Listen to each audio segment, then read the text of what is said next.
Hello, everyone. It's always nice. Hello. Today is a very pleasant Thursday. We're having a very pleasant Thursday here at Monument Hobbies. The weather's starting to change finally. Yeah. Everything's just looking up today. Yeah. Well, not everything, but most things are looking up today. Enough that it's feeling good. Once you drop something on the floor, things are looking up. So what you're saying is I need to lay down on the floor so there's only up. I mean, that is a good way if you're feeling rough. To lay down on the floor and look at the and ceiling. Then from there, everything is up. Sometimes you just gotta lay on the floor. You literally can't get any lower. Hoosiers, you're currently in a corn maze. You're currently... Wait. Are you trapped? Do you need us to somehow send help to Yeah, you? do you need us to call 911 for you? Stuck in the maze? Or is it just such an easy maze that you're adding to the experience by watching I kind of like stream? His initial response, which is, I'm currently in a corner maze. Corner maze. Which is also technically true. I mean, yeah. What is a maze if not a maze full of bunch corners? Yeah. Although I think it could probably have a spiral maze without any corner. Yeah, very rarely do you see, like, curves in mazes, though, these days. They're all, like, right angles and stuff. Uh-oh. Not lost yet. 10-year-old is leading. Gotta trust the 10-year-old when it comes to that sort of stuff. They're way smarter than all of us. Chuck is not having the same pleasant day. Oh, no. Doesn't sound like. Had to reject 78,000 parts today. They don't know the difference between black oxide and gold zinc. I mean, I feel like even I could figure that out. I mean, it is better than a coroner's maze. That is a good point. On the bright side, Chuck, you figured out that there was a problem. And bad parts didn't end up going out to your vendor, or you didn't receive bad parts. Whatever it ends up being, you caught it, which is good. We didn't end up having not the right black oxide or gold zinc. Yeah. Whichever one of those is the one that we want. So I mean, there's upside there, I guess. You done did your job good. There's Jordan's positivity. I mean, yeah. X-Paxis with the gifted subs? Thank you for the gifted Whoa, thank subs. you, X-Paxis. And Gene Leadbelcher. Ragnar Twitch. Jacob Dyer. Fremen. And Fremen. Recoil. What up? Welcome, everybody. Thanks. Enjoy. Your emotes to show some gratitude. Yeah. Let's see. We know Chuck's here. Oak Renoir tomato. We got so many people here today. Chuck. I love very delicious Blood Walrus. Hello. Papa and Chicken. active chats. It's great. Rattle Can on YouTube. Well, what's up, Mark Dockery? How you doing? Spartan. Oh, baby J. I have been following what you showed me a few weeks ago with making sure I didn't have too much paint on my brush, and it's making a huge difference. Thank you so much for that. Hello, Panic Bomb. You, sir, Rush. are the most welcome ever. Iterator, hello. I am very glad to hear that the suggestions have helped. Papa Chicken said few things help my back more than just laying on the floor, and that is correct. Why is that so correct? Why is that so correct? It feels good to just lay on the floor. Sometimes it's hard to get up, but depends on how bad back is hurt. Instructions unclear. Laying on stomach, only see floor. X-Paxis said that's a gorgeous model. Thank you, X-Paxis. I am enjoying the process of painting it so far. General Ginkgo, hello. Iterator. Your cans will be there Saturday. Woo. That's what's up. Aloha, nerdlings. Hello, Source. Tech Elf. Pop Chicken. Oh. Baby J is in fact a gorgeous model, said Papa Chicken. Why, please. How was the gym with your gym bros yesterday? It was quite a group. There were a lot of us there. Yeah. It was like enough people that I was like, I'm kind of uncomfortable because there's just like a posse of 4 of us floating around in a gym where like everybody's just like solo doing their workouts, and I'm like, this is awkward. No way. So I did my workouts. It's a little slow going. I'm not able to like do as much in the gym as I would like, just because I'm not used to it. Overdo it. I overdid it on Way my to not ever be able to go back. yeah, right. I overdid it on my arms this last weekend. My arms are still sore from this weekend, so we're getting there. I can like do this now without hurting myself, which I was not able to do 2 days ago. So I'm looking forward to going back on Sunday and doing arms more healthily. Nice. Which is good. I might try and do a little bit. I don't know, maybe tomorrow after work. I kind of want to go like every other day, and just hit it like 4 times a week or something like that. That's a good. Yeah, but I can already see like good improvements. Good. I tend to have a lot of like swelling in my legs a lot of the time when I don't exercise and work out, but it goes right away when I like am running around doing stuff. So it's really good. A good way to help with the swelling in your legs is to lay on the floor, put your legs up on the wall. Yes. Straight up. Yep. For as long as you can. Oh. Getting back in the gym now that in the running off season. Oh, see, for around here, the running season is just starting. Yeah, it's nice because I'm looking forward crazy to people who run all year long, but doing some walks as well. Same people are just now starting to get back out there. Isn't a good arm workout unless you try to shampoo your hair afterwards, feeling like a T-Rex. Yeah, there's a difference between feeling like a T-Rex and being in like enough pain to have to take ibuprofen, which is like a not good level of. Like when I work out, a healthy amount of working out is when I'm sore, but I'm like, oh, this is sore, but this feels good. Yeah. Right? Instead of my arms are in so much pain right now, I'm having trouble sleeping, which was like the first couple of days this weekend. Baby J gonna pick up a bike and start stacking on some cardio miles. Stationary bikes all over the place at the gym. That's true. That's true. I would rather do walking right now than bike stuff. Mostly because I find it to be particularly uncomfortable when I weigh as much as I do. Those seats are not very large. Want tomato? I would like for you to first of all, I'm concerned by this. Because no, and neither should you be. And regarding the wanting to go to sleep, cut back on the energy drinks because you become dependent on them, and you feel like you need more, and you don't. How have we done with the Peloton? We're in a lull on the Peloton right now. We both were kind of gung ho on it, and Jason got like a weight bench for our room where we have our Peloton and where I do yoga and stuff. We'll get back into it. It's definitely one of my goals.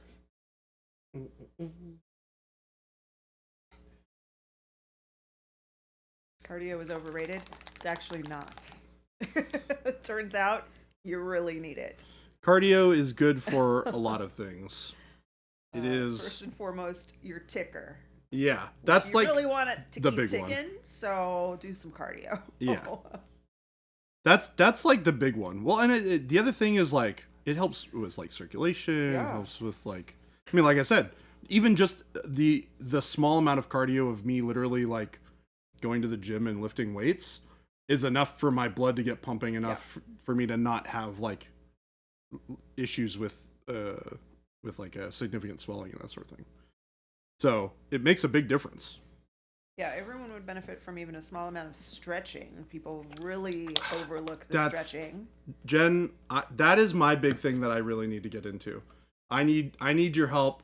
Put me in the direction of something that I can start following because I can do that. Terrible at that. Yeah, I can do that. Even something that I can do like quickly in the morning. Like well, there's stuff that you can do at your desk. Oh, so awesome! Yeah, even I will send you some. Yes. Some desk stuff. Take it from someone with a heart condition. Do cardio. Exactly. Thank you, Pixie Lou, for saying that. I did watch a great video from somebody on YouTube about like doing like stretches like forward, just like bending over type stuff, like trying to touch the floor type deal. Mm-hmm. And I actually like followed the instructions on. He was like, all right, here's some things that you can do to like loosen up the. I forget what it's. It's when you're.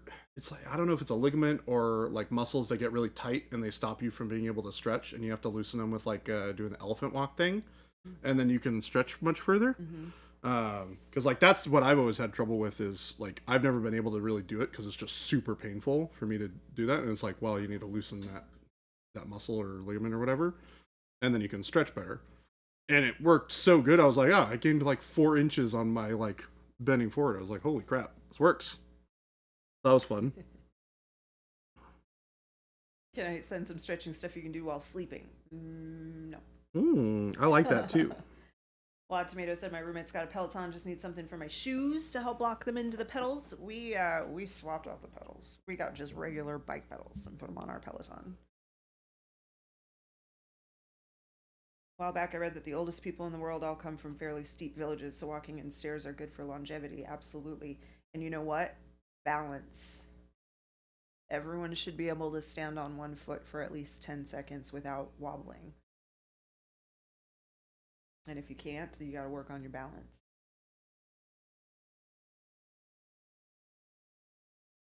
I feel like my balance is relatively okay, all things considered. It still could use some improvement, I'm sure, but It's a good stream to watch while on the treadmill, but don't attempt to chat. Don't try and paint while watching the stream on the treadmill. Although maybe you could. Christopher does all his work on the treadmill. he does. He's a guy who does that kind of stuff.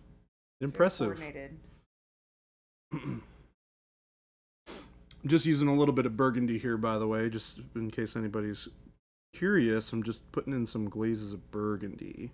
We're missing it a little at the top there. Oh, sorry. Kind of zoomed in, maybe. I'm gonna zoom out a little bit.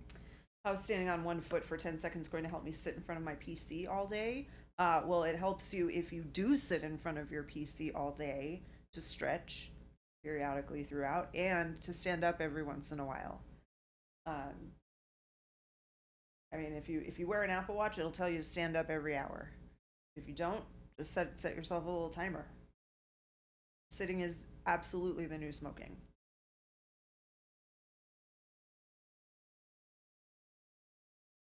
Growing up, balance was awful due to being abnormally tall and the brain thinking I'm closer to normal height. How tall are you, Red Spartan? I will say that I grew about 3 inches over a summer right after I graduated from high school. Oh, really? And yeah, and it Wow. was the weirdest thing because I had been in like dance and was coordinated and had all the things, and then all of a sudden I was like clumsy and it was weird. It was a weird change. Yeah, growing that much All over a at short period once of time is crazy. 6'6". Tall. I am not that tall. Cool, Flapjack is 6'4", tall guy. And I remember I was walking into the gym the other day, and I remember like walking next to some guy and going, It's very tall. "This guy's like really like tall." I said at Spiel, there were so many tall people. That's true. Yeah, they're really so tall. So many tall people walking through Freaking- the crowd. It was strange. Freaking Northern Europeans Yeah. and their height. Right. Because I'm, I've lost probably an inch and a half because of my back problems. But Mm-hmm. I'm a fairly tall person, and for me to feel short in a big place like that was strange.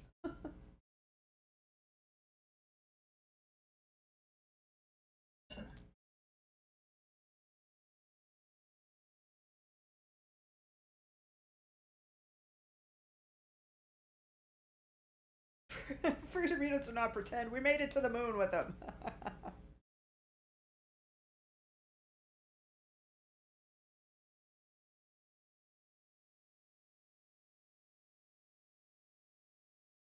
See, when I see things in centimeters source, I assume it's very small. So 183 centimeters to me doesn't mean anything.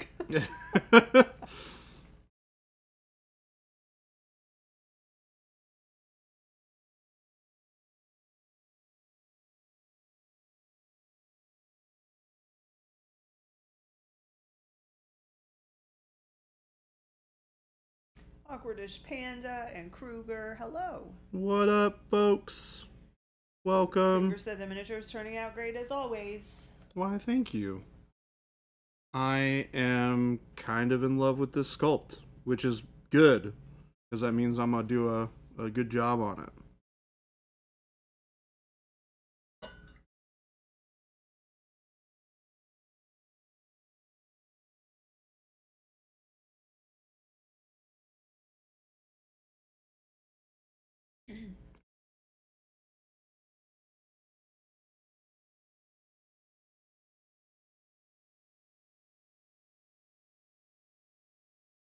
I really love how this like little face is turning out here.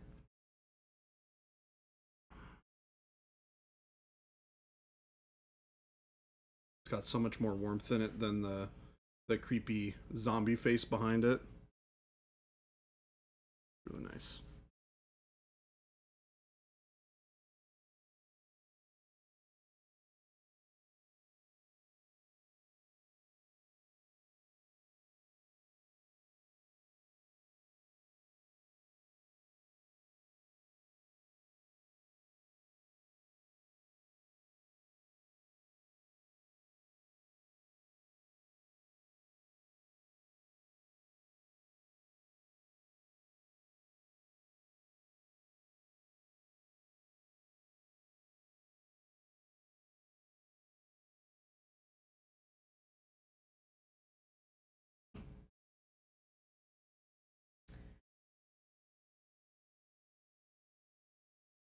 You know, any fun questions from chat? Awkwardish Panda, thank you for asking. I feel better. I still just have like the dumb stuff. Just lingering. Yeah, but I do feel a lot better. But I also don't feel 100% yet. But I'm good. Man, I wish I could paint like Jordan. You are my hero, Baby J. Aw. Thank you, Source. Derp Sticks at last stream. Baby J's surprised that I ordered paints from very old short tutorials. I also watch old streams like July 17th, 2023 to see how Jordan paints the sacrifice to see the paints he uses. Hey, there's that's nothing what wrong they're with that. there for. Yeah. That's why we do that. That's awesome. I love to hear that. Because that means that stuff that I've worked on in the past is still getting, you know, people are still appreciating it and learning from it even now, right? That's awesome. Patrick Laughlin, where is real internet dad today? Now the stream feels less homey. I don't know. Not here. What, Jason? No, he's in a meeting. He's in a meeting. Love the new ad. We have a new ad that started today. I haven't seen it yet. Is it the It's one of the food, dinner ones? The dinner ones, okay. yeah. It's the one with me sitting in the chair. Okay. Which is hilarious. If the model offered to have you for dinner, I don't think I'd accept. Probably a smart move. Although, I don't know. We think she's a cannibal? Or is she a vampire? We determined she's a vampire. I think she's a vampire. Okay. I think. She definitely has, like, some sharp teeth there. Yeah. Sharp canines, as it were. Game Delay said, honestly, which makes more sense? Dividing up the distance around the planet in a useful base 10 system to get your measurements, or kind of guessing how far from a guy's nose to his fingertip? I think that's back to the I don't know. metric. I have not. Josh South said, do you find it difficult to paint non-typically colored flesh and make it feel alive, like green skin, for instance? Not really. I mean, you use a lot of the same thought processes as you would when you're painting regular skin, right? Also having a little bit of background information on what you're painting and how the mechanics of that being function, right? Or creating it in your head can help you come up with some really good painting strategies for all of that, right? So for example, if I were painting an orc, thinking, okay, what color is the orc's blood, right? And you go, okay, well, you know what contrasts well with red or green is red. So, okay, well, let's use red or something that is red-ish, but maybe a cooler red so that you can contrast the cooler color against the warmer green, right? So you think of things like burgundies or plums, things like that, are great colors for doing subtle color shifts in the shadows for greenskins. And then just generically thinking about like color zones of the face, right? Things, our brains tend to clue in on things that are natural for human skin tones, even when we're looking at things that are alien. So if you pull things like color zones of the face, where your eyes and your nose are warmer, your forehead is more of a yellow color, and then your jawline and mouth are more cool colors, like those things when represented in alien skin tones will generally resonate really well with you because they feel more real, because it's something that your brain just intuits as being normal, right?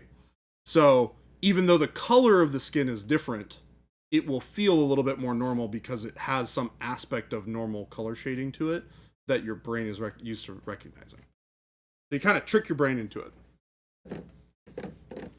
Awkward Panda, thank you. I don't buy into the whole Concord thing though. I'm just gonna say it. I got sick because there was a sick person on my airplane. I'm convinced of it. It was like a super early flight, and I got on the plane, sat down, and like went to sleep. And a man's violently, aggressively loud sneeze woke me up, and he kept sneezing. Yep. On the plane. Awesome. Gotta love it. Yeah, I'm pretty sure that's it. Because I don't have a problem, being around people and shaking hands and stuff. And I really, didn't do that much. Bert Jebson said, I recently picked up several sets of your paints and also found a local shop 20 minutes from me that carries your product. Awesome. Amazing. Do you have any tutorials on how to use your transparent paints? We do. They seem really cool, but I have no idea what to do with them. We totally do. Jordan loves the transparents, and we do have a fairly new-ish video on our YouTube. I'll put the link up here for you. That Jordan has made about the transparent paints, exactly what you. Yep, it will tell you everything you need to know. It's called How to Transparent. It is. That is exactly the name of it. Yep. Kruger, I am, along with Jason, who is not here at the moment. We are the owners of Monument Hobby. Very proud owners of Monument. I am not. Although that would be cool. Turns out, I do love this place. Who is here to love it? It has become home for me in more ways than I could have expected, which is a pleasant thing to have happen. Yeah. Not to mention, Jen and Jason are both wonderful and they take good care of us. Thank you. We try. You do. Oh, Kruger also asked if you have ever painted a wooden miniature. Like, as in the miniature was made out of wood, or the miniature was of a wood? I'm reading it as it was made out of wood. I have not. You're reading it as, have you painted anything that looks like wood? I mean, I don't know. Oh, okay. I was just asking the question because I'm not sure. Kruger, let us know.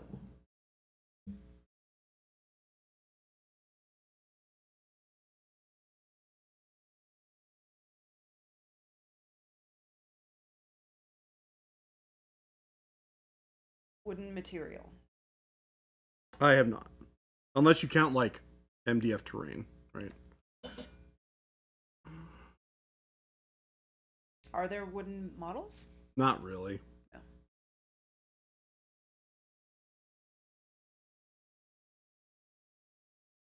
I thought Wyden was the new owner of Monument Hobbies. Wyden, I don't think. That was a joke. I think missed the flight. Yeah. Didn't show up on time. Yep. Supposed to be here Monday morning at 8, I think.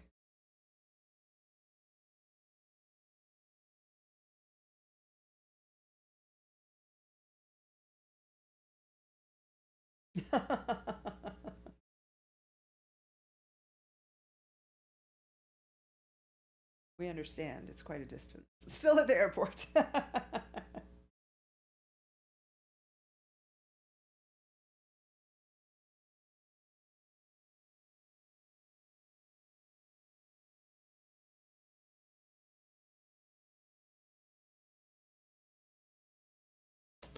Bam, bam, bam, bam, bam, bam, bam, bam, bam, bam.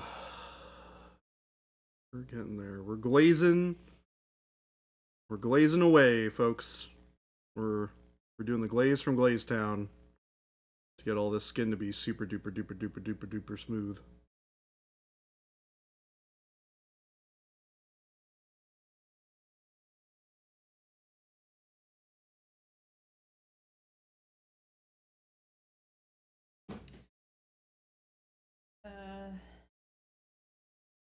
A 12-year-old me with a pocket knife tried to make some cool models when whittling. A few stitches later, I decided to find a different hobby.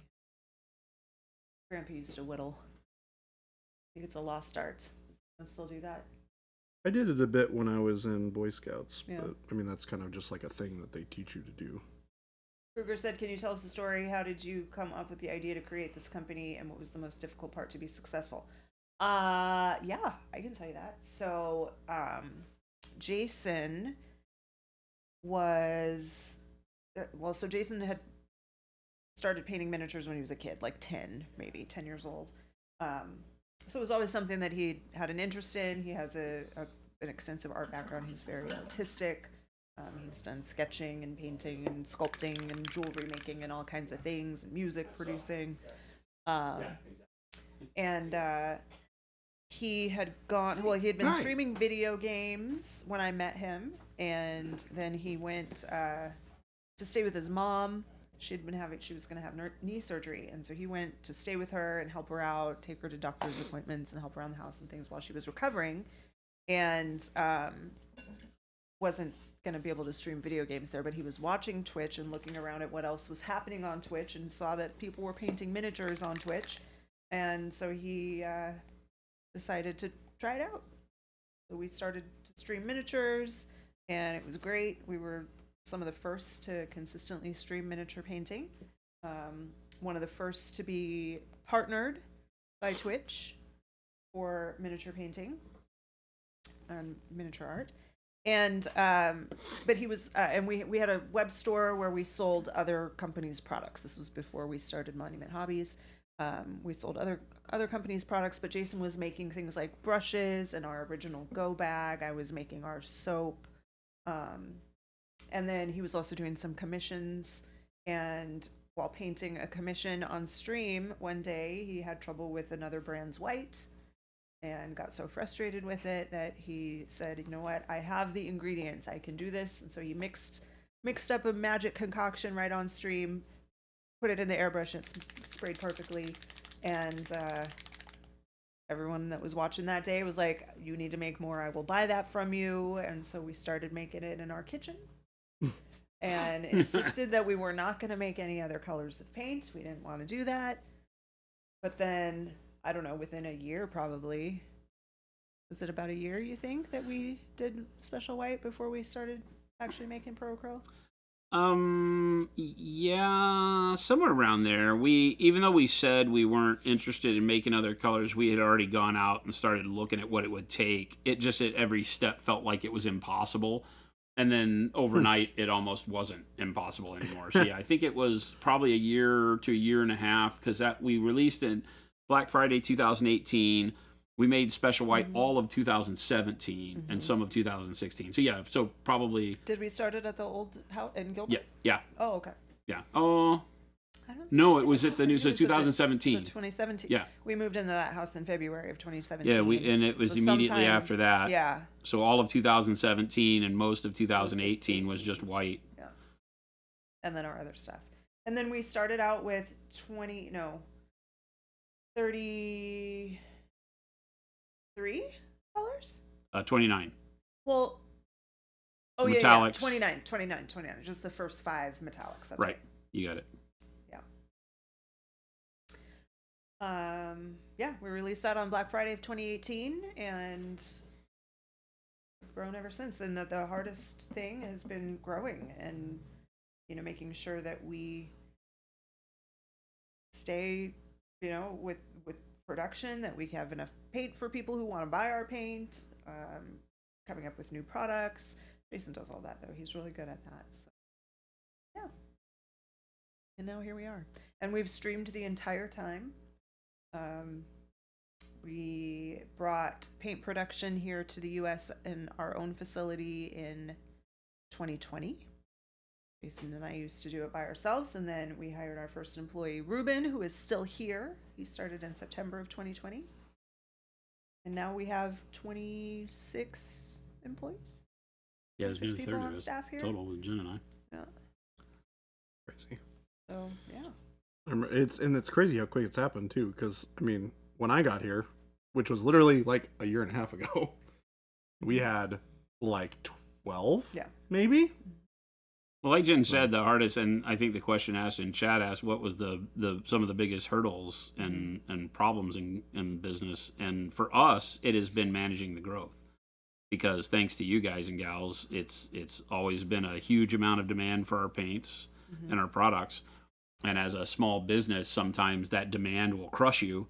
And so it's been the ability for us to grow as fast as you've wanted us to grow has been the toughest part. And that's been, we've been able to do that because we've been able to hire great people. We've got amazing staff.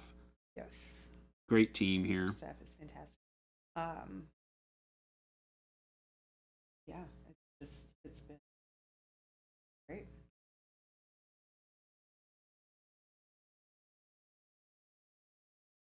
Don't know if you can share or not, but what made it unimpossible so suddenly? Oh, for the paints? Finding a partner who did not require, $250,000 to develop a formula with us. Yeah. And that was it, taking the crazy ideas that I have as a non-chemist and saying, look, I know what paint needs.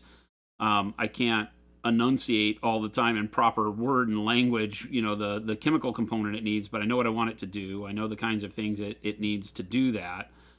But most of the, we talk about it kind of tongue in cheek, but it's true that the other paint companies in the hobby space get their paint made by house paint companies or coatings companies.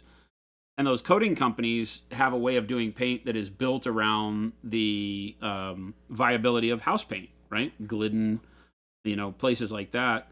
And so they already have all their chemistry figured out on how to float acrylics and suspension. And for us, we needed something new, something that was based around fine art quality pigmentation and paint manipulation. And those companies weren't ones to listen. And they just wanted to sell you what they already had. You pick your colors, and it's X amount of hundreds of dollars to get it done. And it came in the same 17 mil bottle that every other company out there does, and it was just a Me Too product. And I didn't ever want to make Me Too products. If we're going to make something, we want to make something that is us, that fits a need, solves a problem that I have when I paint. And I think that's one of the biggest things that makes us different from other hobby companies is that we use everything that we make. 100%. And we're here every day with you guys, helping you feel more confident in how to use everything we make. Well, it's like we've got to love the things that we use because we are painters. We're not making something at the end of the day. unless there's a need for it, and we want to make sure that if we make something that we love it just as much as we hope you love it. Yeah. Yep. That's the key. Yep. Started from the kitchen, now we here. JP Gray, how do I get hired as 27? You got to be in Arizona first and foremost. We don't have any remote positions. That is step number 1.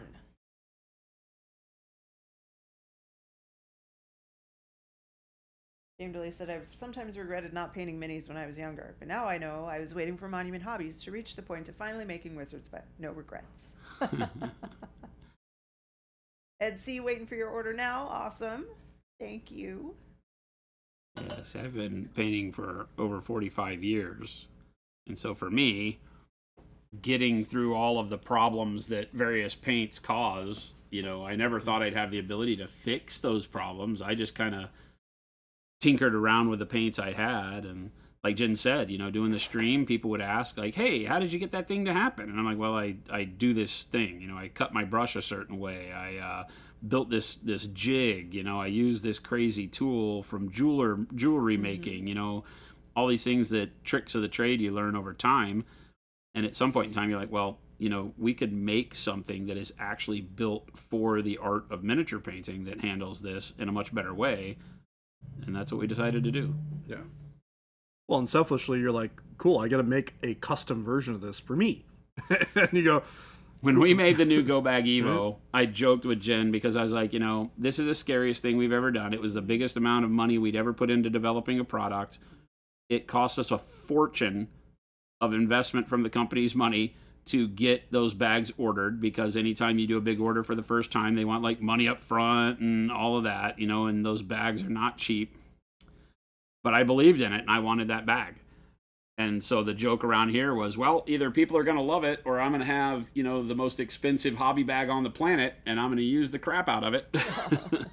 Actually, we would have 1,000 of them, but yeah, we're not afraid to put our money where our mouth is, right? Yeah. That's the thing with Monument. We don't do Kickstarters because of that. We believe that if we have a product idea and we believe in it enough, we'll make it. And then we'll show it to you live on stream and show you how well it works. And it's not just smoke and mirrors. There's no YouTube editing. There's no Kickstarter marketing. It's really just us having fun using the same tools that you would buy. Mm-hmm. People ask us all the time, and we're like, we're just you on the other side of the machines that make the stuff. Yep. But we got to take the same bottles off the machine that you get in order to have fun painting. Figure drawing. Jason, who's on the left, is wearing readers, basically. Yeah, I just wear readers. Jordan is standard reading glasses. Jordan is young. Jordan is young. I am the combination of young and have good eyesight. So Jordan does not need any assistance, any magnification. I can't use magnifying lenses and stuff. They give me headaches. Yeah. Readers we've found work great. When I have the opportunity to paint, I wear them as well. And I actually started it, and that's Jason funny made fun of me. I was making fun of her one day. Look, I'm Jen. I got my And then hey, wait a second. I was like, oh, wait a minute. It was that quick too. I put them on and I was like making fun of her on stream. Like, she got to use her eyes. She's getting old. And then I put the glasses on and looked at the model and took them off and took them on and took them off and took them on. I go, I need some of these. Yeah. I immediately changed my tune. He uses a pretty low man. Like, it's like a 1.5, I think. Yeah, 1.5. Mine's probably like a 2.5. It just helps with like eye strain too, yeah, right? For like sure. even myself, like I've talked many times about being friends with Scrumbly Dumpus, who is an optometrist for a living. And, I went to see him a long time ago and he was like, well, your eyesight's totally fine, but I could probably prescribe you like a small bump and that would just help with like eye strain if you're painting for long periods of time. And so I was like, oh, okay, well, I guess a little bit of magnification helps, I guess. Jordan is not the youngest Monument employee. Not confirmed. No, not even close. Not even close. Not even close. We've got some youngins here. Donald Kelly said, first big commission's getting delivered today. Excited to dive in and get primed in sweet, sweet dark neutral gray. Nice. That's awesome. Congratulations.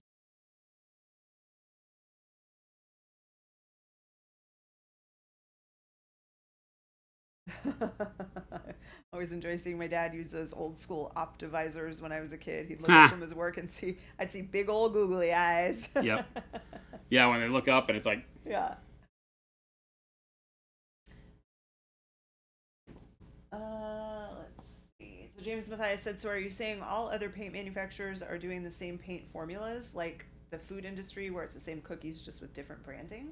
There's a lot of that, but there is a little bit of range with the coatings manufacturers. They basically will have, here's the thing, they won't reformulate 100%, which is why all the other paints feel very similar. But they'll pick different pigments and different colors, which will naturally act different. But yeah, they have basically a principal design, if you can imagine. Think of it like Chinese menu. We have these mediums you can put the paint in, and here's what we do for water-based acrylics, and this is what you get. And then you use it. Kruger said, can you give advice to all of us who are willing to follow their dreams and create their own companies, even if they are not about miniature painting? Oh boy. That's I do that kind of, big yeah, it's ask. amazing because I But, do a like, lot of that. I would say find a mentor.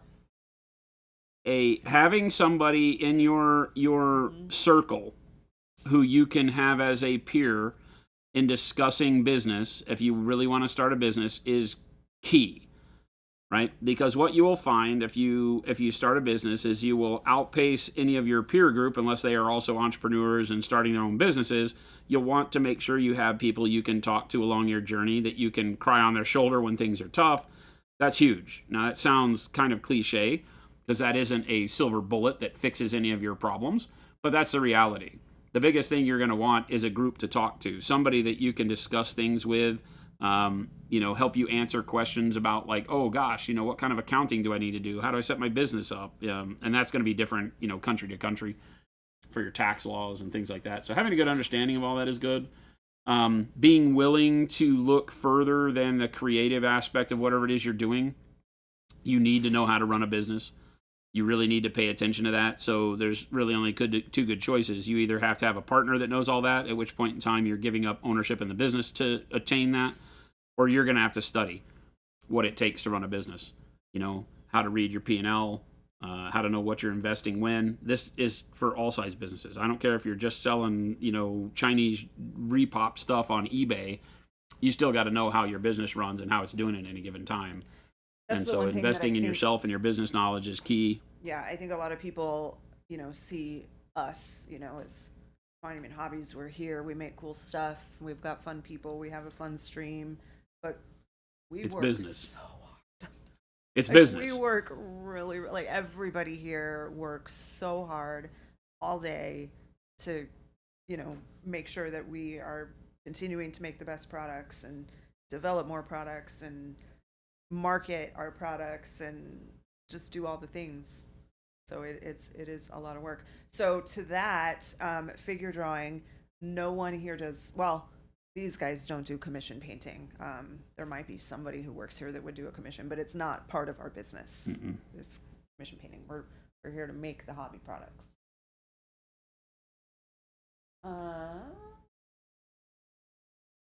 Here. Kimberly said, I just had people compliment the green I have on a mini I'm painting. The green is bismuth yellow over pink, touched up with transparent and fluorescent yellow with some ultramarine blue at the edges. So apparently your yellows are a great green. You talking to T. Schmidt? No, someone asked that. Was it T. Schmidt? No. Ed C said, I'm waiting for you to invent a magic paint that fixes my mistakes automatically. Procurl is as close as we could get to that. Yeah. Legit. Solway Studios, thank you for the raid. What's up? Welcome, Raiders. How you doing, Nikki? Having a good Hello. stream? Nikki, are you in the States yet? Hey, he's moving over here, right? Yeah. Yeah, what's the ETA on that? Let's And welcome, everyone. Dickie B Stumbles, hello, said, I have an army of 25 nights in chainmail. What's the best workup going the warm grays or... Oh, wait. What's the best workup? Warm grays or neutral gray or a mix of grays? And would Payne's gray be the best base? Let me pull this one over here. Right here. I'm assuming you're doing non-metallic metal if you're using traditional grays. When doing chainmail with non-metallic metal, oftentimes I try and just dry brush it, as weird as that might sound, and then glaze back over it, and then pick out the like really ting highlights with a brush, just because it's a really quick way of capturing all the individual little detail, and especially if you're doing 25 nights like that, that's going to take forever to do by hand. But I think as far as colors are concerned, I mean, I really like something with a little bit more color, like something's got a little bit more chromatic like feel to it, other than more of the neutral grays. Payne's gray is a fantastic base for that. And I think building up like a more neutral gray on top of that, maybe even just mixing a little bit of I don't even know. Like ivory even into your Payne's gray will get you like a really nice kind of cool metallic feel. But you can definitely use like a neutral gray as a bridge between those two. And then I would, if it were me, I'd just hit it with a little bit of dry brush of that neutral gray, and then pick out ping highlights with the brighter grays. And I think you'd end up with some pretty snazzy looking chainmail. And it would be quick, be super quick for non-metallic metal. Solway said, I'm not in the States yet for good, but I'll be there from October 25th through January 13th. Nice. Oh, dang, that's like soon. Next week. Yeah. Patrick Laughlin, non-metallic metal steel is just Payne's gray and white blue. Real internet dad said so. That also works. I mean, there's a million different ways that you can do that, and it will all look really, really good. Yeah. Yeah. Payne's gray, white blue is this sword. Mm-hmm. We get a Payne's gray primer.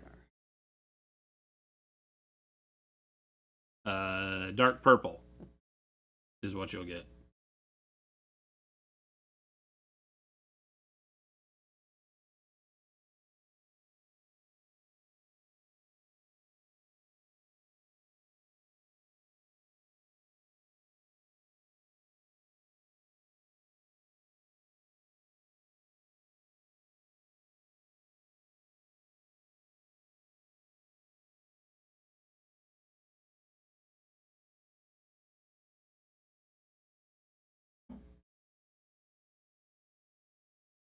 The transparent set is fantastic. It's no slouch, that's for sure. It does the trick. Oh, Odell said, new to your paint, but I love them already. Awesome. Thank you. That's awesome. To hear that.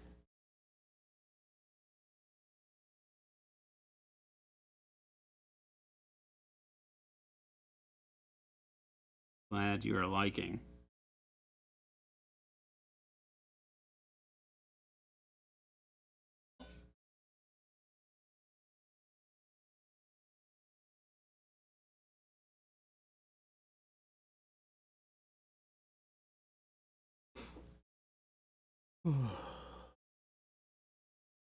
What you working on over there on that guy? More of that is that the same recipe that you use for the shoulder pad? Yeah. Nice. Hey, Jordan, what color is her hair going to be? Black. Black. Yeah, I'm gonna do black. James Mathias would like to know if we have any plans to make a series of cool grays. I know we have the neutrals, which are coolish, but sometimes I find I want something cooler.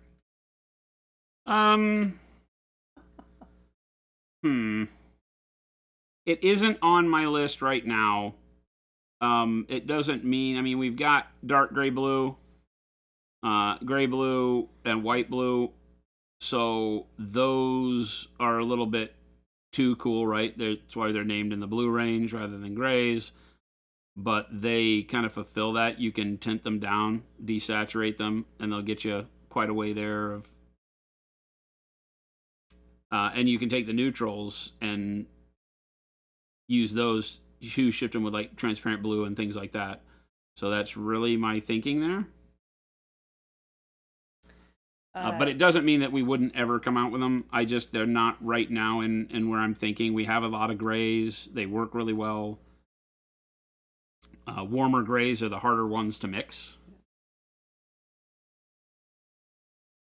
Vicky B. Stumbles said, okay, thanks, Baby J. I don't care what Slowfuse says about you. You're a gentleman and a scholar. Lies. We got the lies on the Jason. Panic said, is it possible to make a primer medium so people could make any color a primer? It's actually an interesting question. Not really. And the reason for that is just the polyurethane need on a primer. It's not impossible, but it doesn't make a whole lot of sense. It wouldn't sit very well. And when you mix, you wouldn't like the process. Not 100% impossible. Game Delay said, well, carp. I just realized that I set out to paint my fish mini using green paint since I rarely paint green, and now I'm just using yellow and blue. I mean, yellow and blue equals green. Sounds like you're mostly there. Quad Tomato hit refresh. Good old wad potato. I also like, though, that Game Delay said, well, carp. Well, carp. Carp, darn it.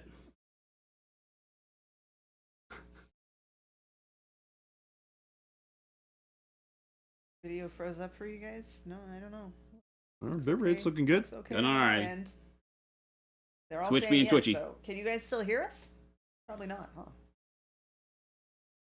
Twitch being twitchy. Love more tutorials on how to use these paints, how to blend, etc. Are you comfortable with blending in general? And you just don't want to know specific of our paints? Or do you would like a general tutorial on blending? Our paints really aren't any different than any others, other than how you thin them. Other than they're very consistent, and from bottle to bottle, you're going to get the same color and same. It's funny to say And that the fluidity big issue that people have with our paint is that they work so much better than paints they've used in the past that they've learned bad habits on what they think they need to do with paint to get it to blend and layer. Yep. And they try to replicate that with Procryl, and that's kind of going too far. You know, you don't have to thin ours as much. You don't have to worry about it as much. I'm literally just using a little bit of dampness on the brush. I'm getting great blends out of the yellows over the oranges and such. Every day here's a tutorial. Might not be about painting, though. Also true. Saying they can't hear you, Jen.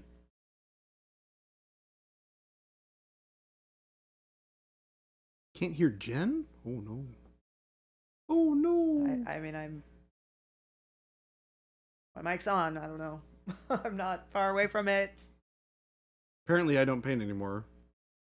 Everybody else said that I'm like, no one else has said it. Good old Mike. I think Mike might be lying, but I can't be certain. Mike, don't forget you gotta unmute the mute button that you obviously can't hear me say because the mute button's on.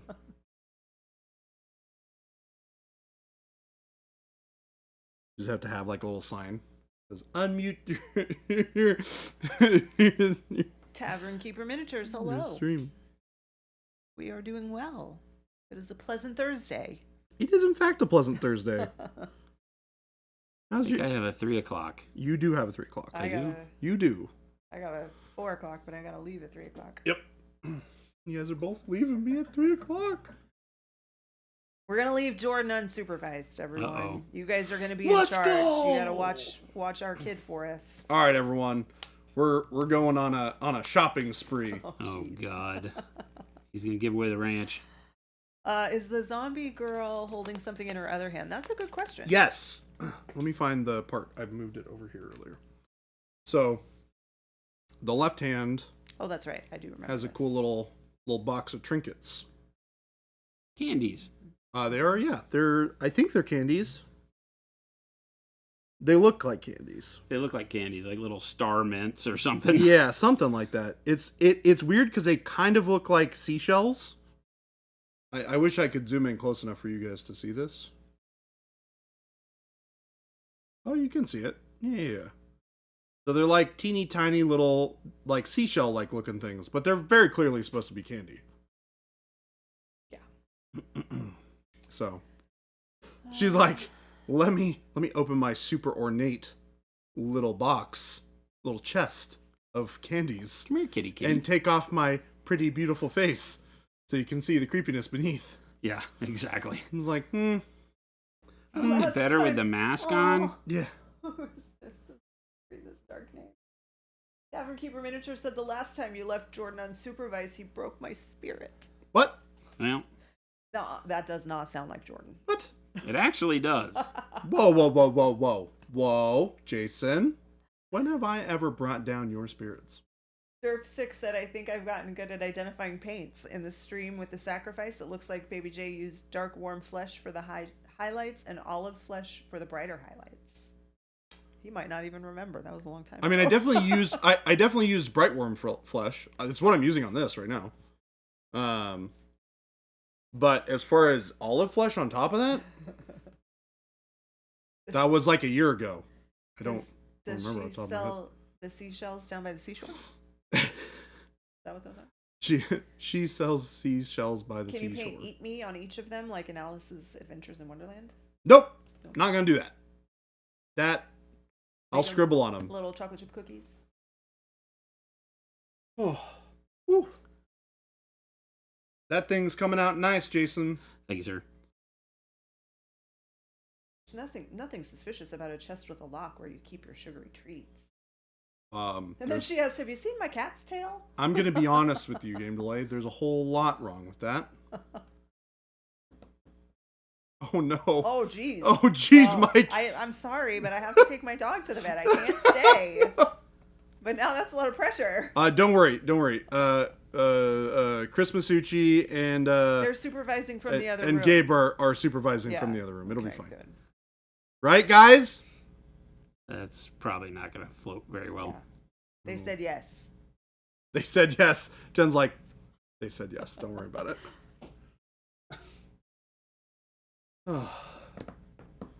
And then she asks, have you seen my cat's tail? No cat's tail for you. I'm glad I got to Delicious pop in for piece of exactly candy 28 minutes. if you tell me where my cat's tail is. Well, Gabe was supposed to tell me where the cat's tail was, and he failed. Yeah, Gabe was supposed to. He was swore tasked. that he was going to go find it. And there was a reward at the end of the tunnel, and he failed. I may get to jump back in before the end of stream. If I do not get to jump back in before the end of stream, I wish everyone a wonderful rest of your week. I will be leaving because I have a business meeting I have to fly out for tomorrow. I will not be back until next Thursday. So you're without me. I will be back tomorrow. You're stuck with these two. Yeah. So. And maybe someone else. Who knows? We'll see. Bye, Jason. So have a wonderful rest of your weekend, and beginning of your week if I don't see you again, but hopefully I'll get to pop in before the stream's over. So, adios. See ya. Bye, Jason. Bye, Jordan. I'll see you am also later. leaving, Don't paddle me, Jason. but I will be back tomorrow. Ah, he did it. Ah! The beating shall continue until morale improves. Bye, everybody. I don't think I can improve my morale any more than it already Enjoy is. the rest of your day. I'll see you tomorrow. Bye, Jen. See you Bye. tomorrow. Safe travels. Take care of the dog.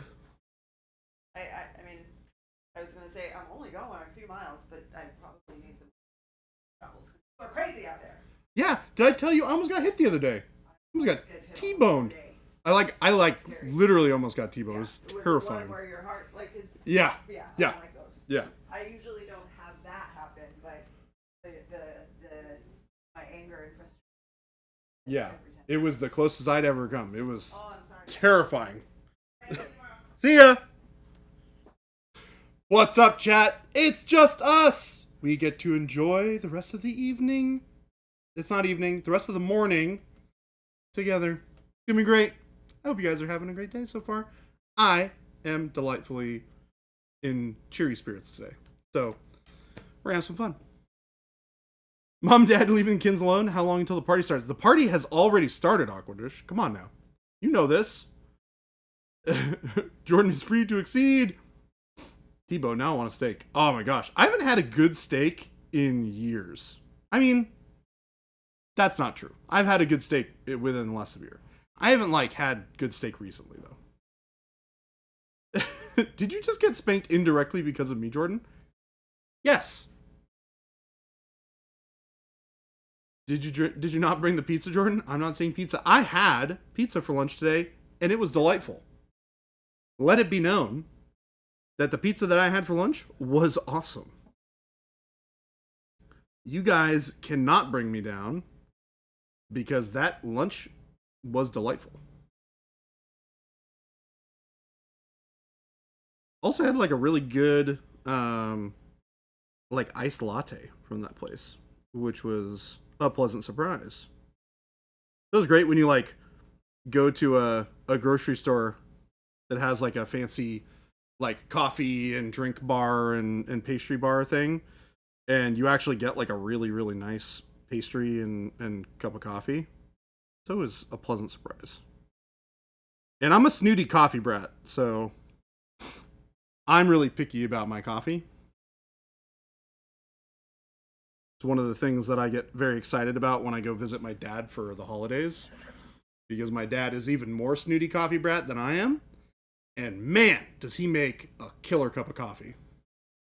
He's got the whole thing. He he's got the grind, the whole thing. He's got the whole thing. He's got a legitimate, like, espresso machine, like a real deal espresso machine. It's awesome. Indie Respawn. Also, I just started the hobby a few weeks ago, and my buddy got me hooked on Pro Acryl. Now I have a small collection, and it's amazing to use. Indie Respawn, you're awesome. Thank you so much for trying out and loving our stuff. We go through pretty extensive lengths to make sure that our products are really good. They gotta be awesome for us, and if we think they're awesome, then they're hopefully awesome for you guys. Iterator, iron the metallic set. What all can you do with the metallic medium? Lots of stuff. It works as a really great highlight for silver. It's a little subtle, but it has a lot more shine to it. You can also mix it in with any of our other colors to make a really nice colorful metallic if you want.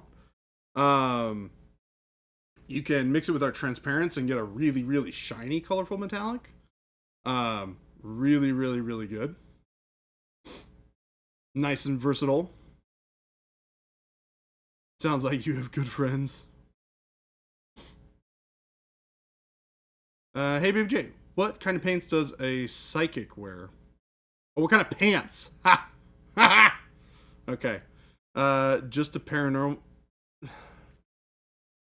Oh, man. Papa Chicken, why did you not unleash that on us while Jason was here? Now I have to save it for later, because that's a great joke. I happen to particularly like that one. That's really good. What kind of pants does a psychic wear? Just a pair of normal pants. But you didn't foresee that coming. Oh, that's so good. That's so good. Jason would hate it, which means I love it even more. Fuse Palm. Yeah, indeed. Indeed. Meat Treat, thank you for the follow. And Strunkizly, thank you for the follow. If you're still here, hello, welcome. Thank you for joining our particular brand of madness. I quite like it. It's a whole lot of fun. We like to have a good time here.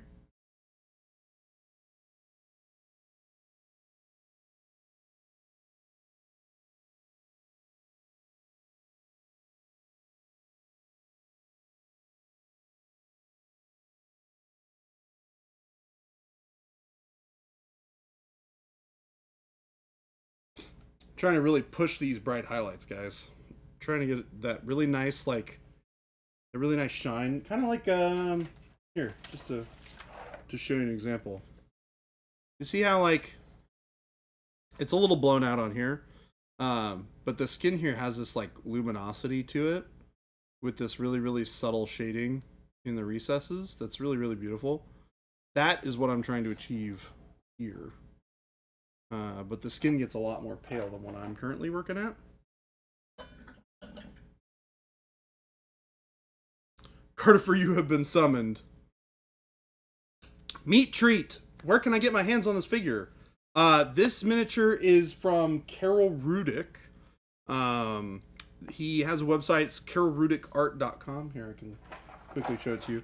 Your mileage may vary. The pieces are not always as clean as the one that I have here.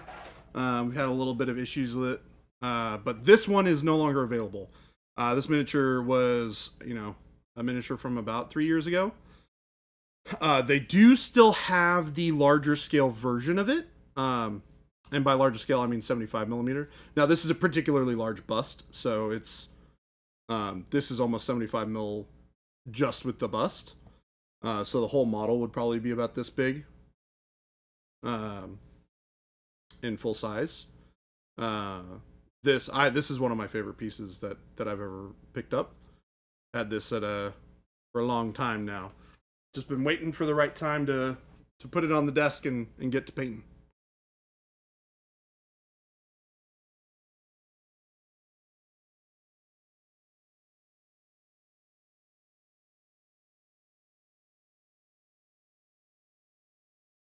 I want to check something really quick.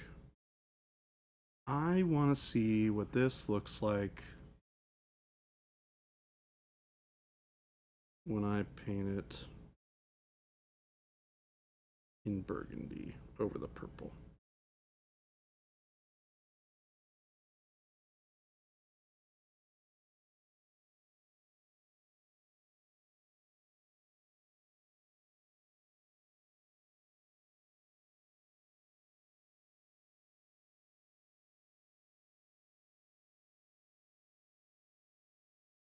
Put a little bit of warmth, extra warmth in there.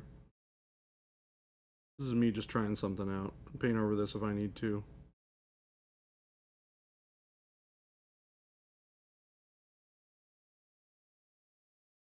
Just putting a little bit of color there can help kind of adjust the eyes.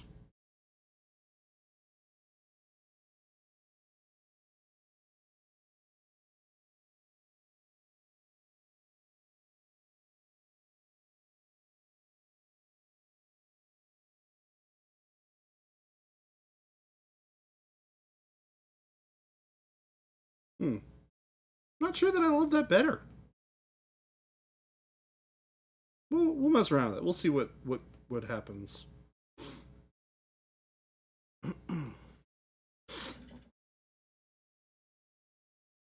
Could always do a little bit more of the plum color. Ooh, I like that. A little bit of Payne's gray plus burgundy creates this really, really, really nice kind of cool plum color. That I like. Now that is a great color, if I do say so myself.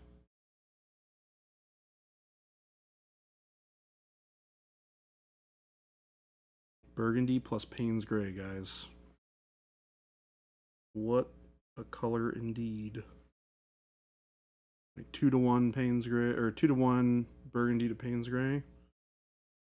It's like not quite dark plum, like in that general vicinity. Yeah, that's really cool. I like that color a lot.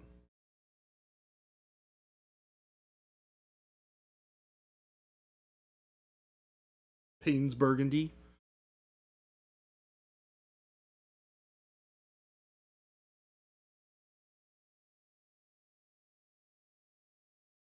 Let me see what it looks like right up underneath the neck here.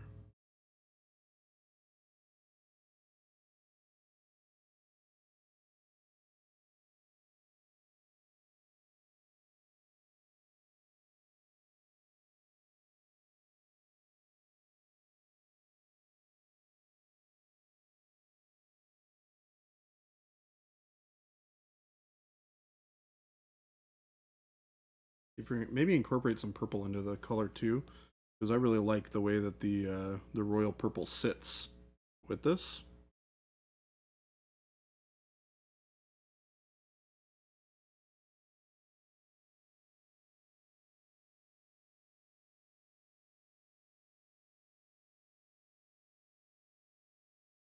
Oh, I like that. I like that a lot. And then maybe we work it up to a nice burgundy.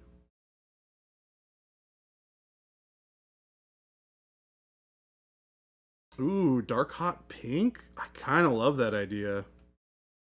Ooh. Okay. Maybe mix that into the burgundy. Ooh, I like where your head's at. I like where your head is at.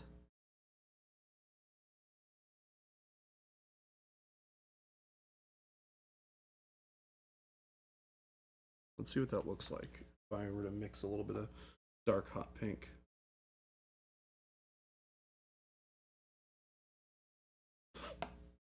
Take a little bit of burgundy, take a little dark hot pink. And we get this beauteous color right here.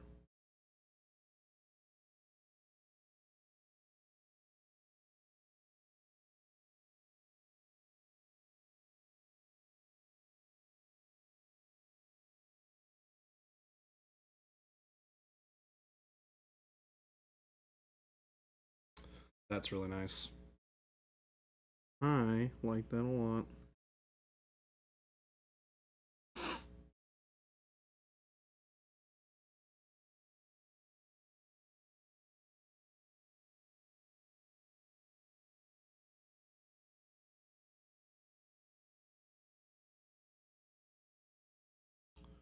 Just a really quick sketch of that.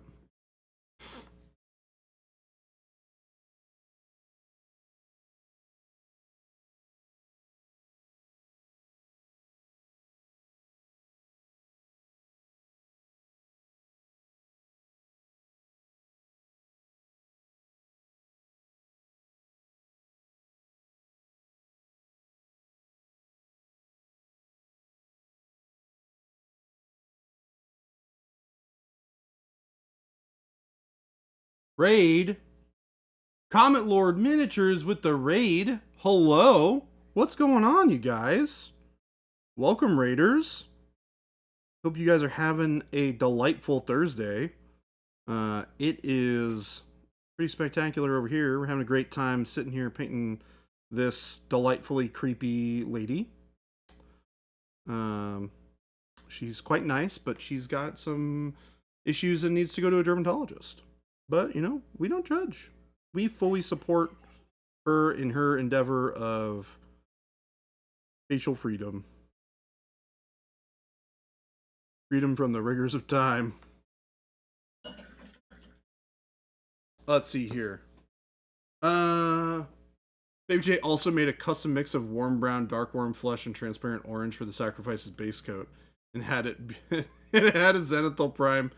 Sorry, I keep mentioning it. I just like how it looks. Yeah, it was really interesting, right? It was dark warm flesh, a little bit of transparent orange, and warm brown. Because I definitely wanted a little bit more of that, like, really beautiful, kind of like, I don't know, South American, like, tanned skin tone, right? She ends up looking a little bit less of that as I started to highlight it up a little bit more, but it still was really nice. Ungodly eldritch beings. We'll have to check it out. Well, thank you, everyone. Welcome.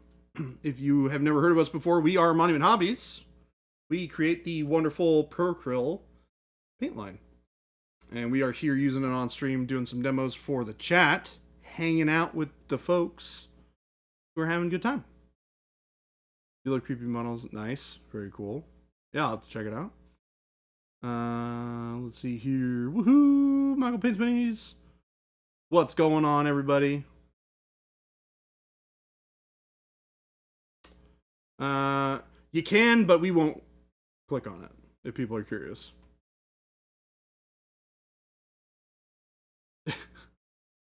I really like this color palette, though. I really love, like, that burgundy color with a little bit of that purple underneath. Looks really, really nice. Trying to figure out how to keep that feel, you know, as we continue mixing forward.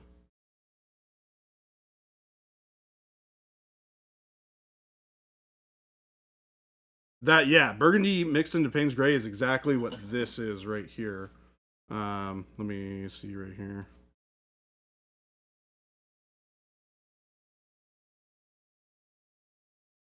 It's got a lot of, like, really nice variation, too. But it's that sort of, like, deep plum color.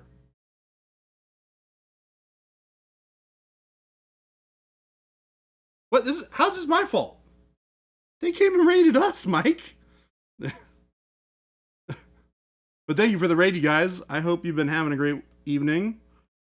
And I hope we can provide a little bit more fun for your painting enjoyment.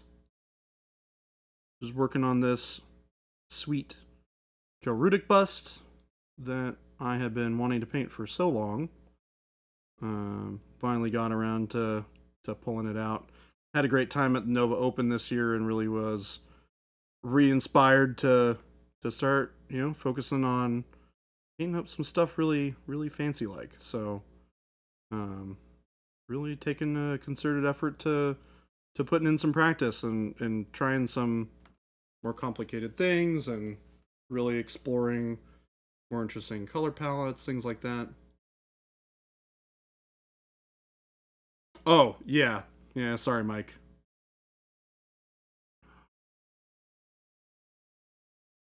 It's good stuff. Makes good stuff.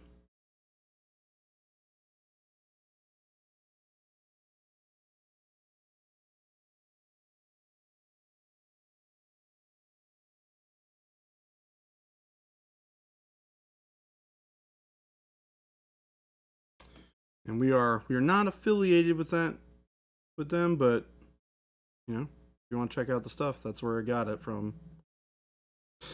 Boom. I don't need more minis. You know, Mike, of all of the people in the world who could have said that, I probably could only ever agree with you potentially. And that's only because you kind of just own everything.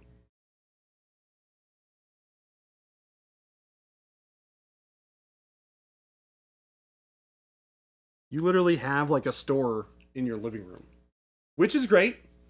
No judgment from me. I think that's fantastic. Comma, you own a lot of stuff.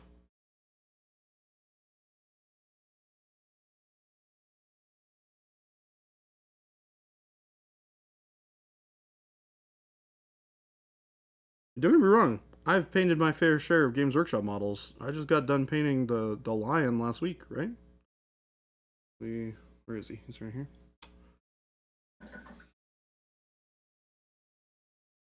This guy, we got done painting last week. Yeah. Having a sweet time painting up this guy. Looking dope. Quick little tabletop model. Spent a couple of days on him. Looking dope.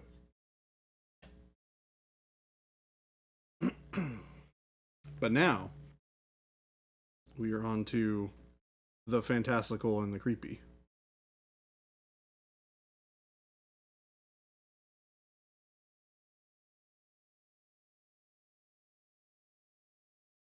Yeah. Yeah, I like that color for the dress a lot. Mm. Yep. Yep, I like it. I like the color.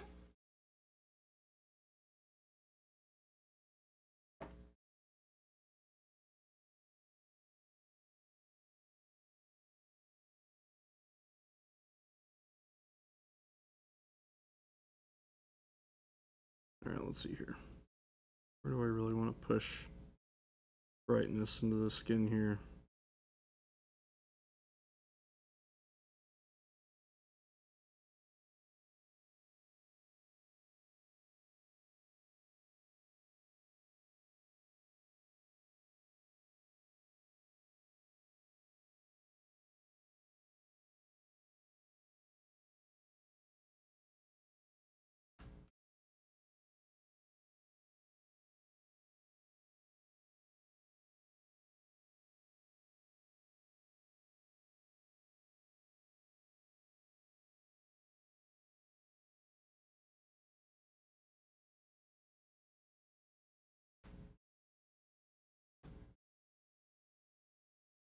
Nope, we don't need any more Smaugs, Mike.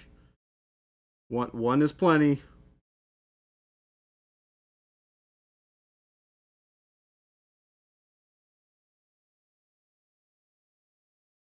You've already given us plenty of things to paint.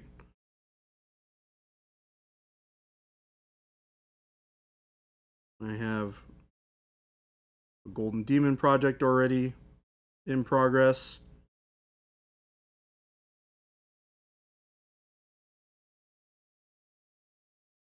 Which I'm genuinely excited about.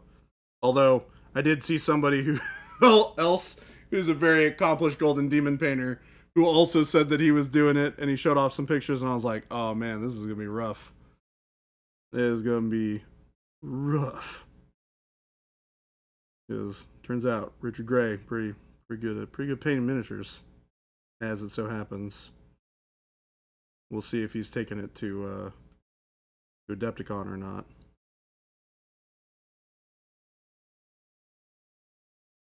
But I'm excited. I'm hoping we can get the crew involved and get them painting some cool stuff up for the event too.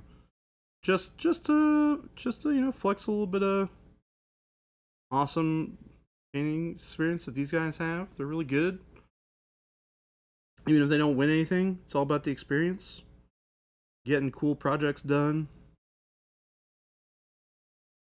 Focusing on really like painting your heart out.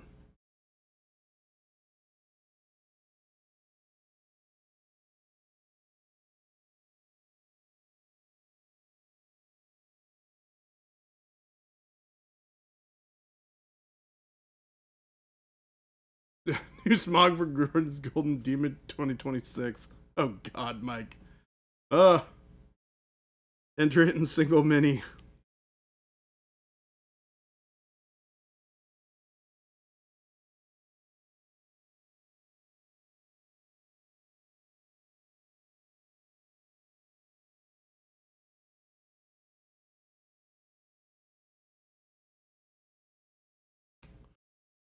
There is a local painting competition up here that I've been asked politely to participate in.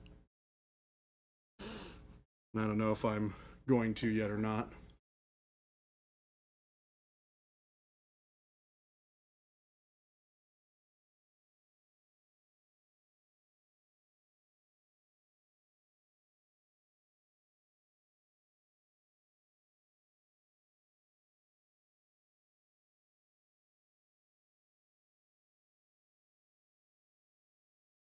Ugh, God,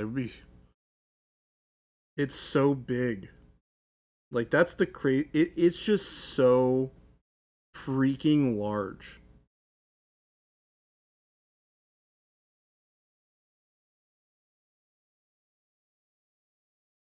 I literally like have it beneath my table right now, and it's insane. Paint, ugh, a Moff Gideon. Wait, paint him off. I mean, I could actually. It would work. I would not paint the Legion one since I already painted that one. I'd paint the Shatterpoint one, maybe. What's up, Fido? How you doing? Happy day to you. We are having a spectacular Thursday right now. You've been using split complementary to determine my mix in shade and highlight colors, but I'm coming up on a project that's mostly gray. Not sure how to go about picking the shade and highlight mix in colors now. Papa Chicken, I need a little bit of context. What model is it?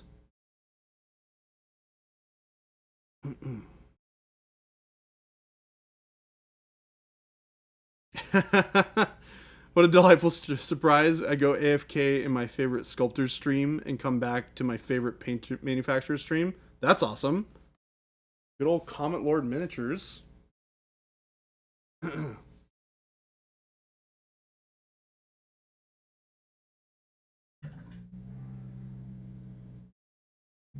Oh, thank you for the heads up. Oh, by the way, guys, if for whatever reason I miss a question in chat, please feel free to at us and repost your question.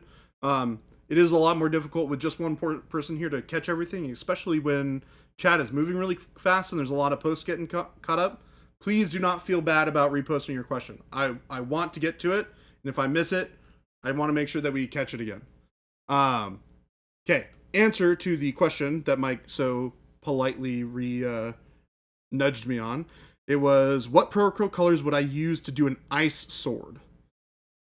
You should not mow. I would use, I love turquoise. Some dark gray blue is really nice. Gray blue is awesome here. White blue is awesome. I'd probably do a workup that's like somewhere in this realm. And this will give you like this nice little bit of really saturated color in the shadows, and then it works up to more of like a pale highlight, which I really like. And then you can glaze in the dark gray blue, which works really, really nicely for that. I'm wondering if I have anything on here that I could paint as like an icicle or something like that. I don't really think I do.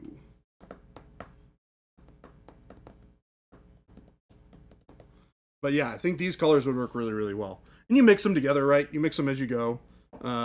Start with your dark gray blue, mix it with the turquoise, then do turquoise with gray blue, then gray blue, and then gray blue plus white blue, and then white blue. I think it would look really, really good. Can I demo on a sword? Sure. Yeah. You'd like to see it too? Sure. I can find a sword to do it on. I'm going to replace my palette paper really quick.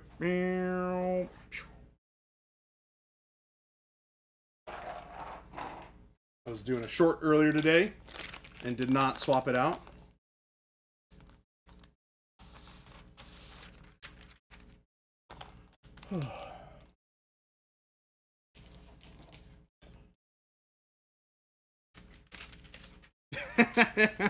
Grab one of Jason's minis that isn't done and give it an ice sword. I think that I would get killed. That would not go over well for me.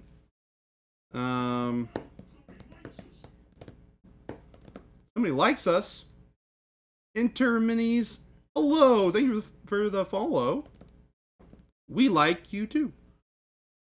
Or the Texture Trainer Axe. Ooh. I like that idea. This is posted. I don't need this anymore. Great. Alright, we're going to do like a little ice axe here.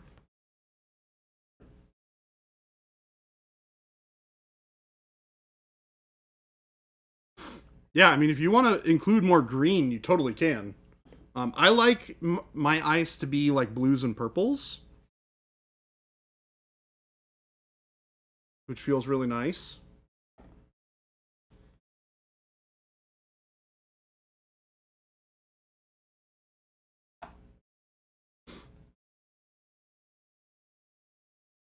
All right, so start with the blue on here.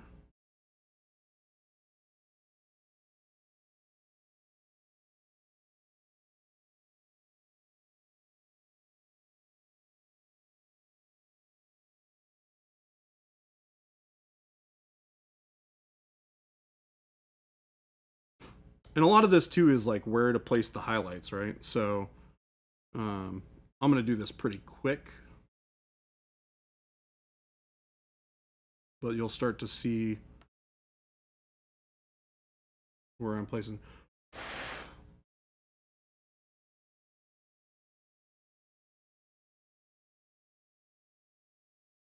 And you want to do it with some more texture because you want it to feel like it's ice cold, right? So I'm going to do these kind of like slate frozen ice, like icicle feel coming down from the side.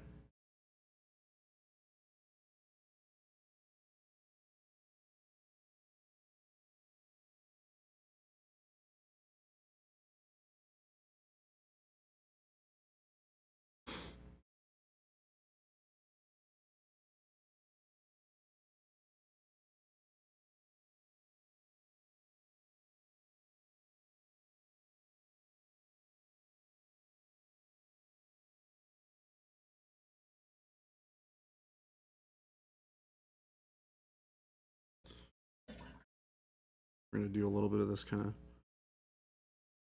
texturiness towards the base as well. Kind of feel that little bit of frosting effect happening towards the base. This is brighter color as well. We're going to kind of push it back while it's still wet.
And you can do some like cool crackle lines and stuff like that back here.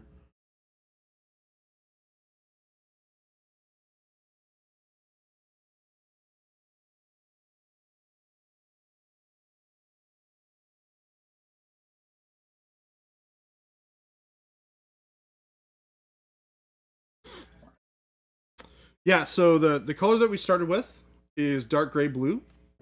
And then now we're starting to mix a little bit of turquoise into it. And then the colors we're going to bring up from there, we're going to use gray blue.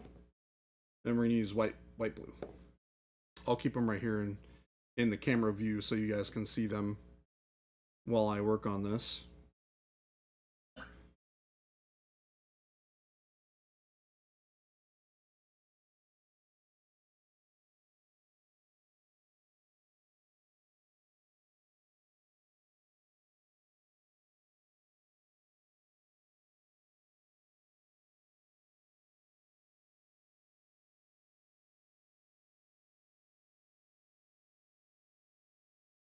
And texture is going to be your friend whenever you're doing ice like this. You want it to feel really irregular.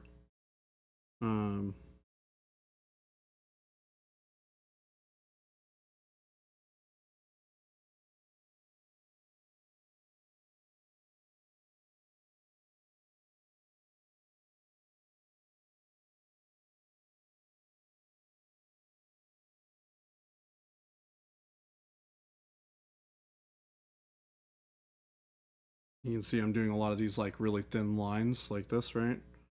Just doing really, really thin lines to build up that color. So we're going to go from turquoise. We're going to add a little bit of that gray blue in there.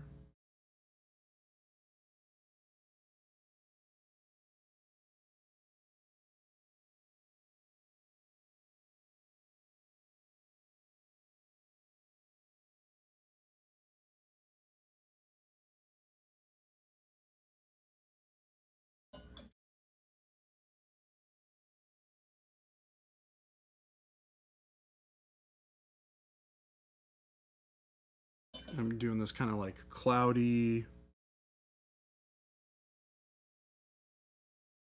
color over the top, which kind of like blends a lot of these colors together. I'll let this dry for a second so I can paint more on top of it. We're just using straight gray blue.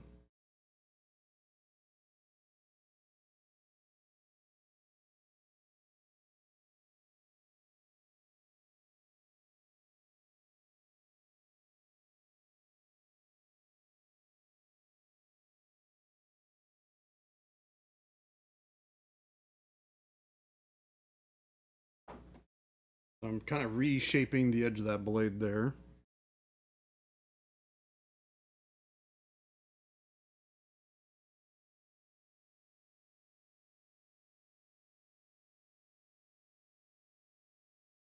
We're doing that same kind of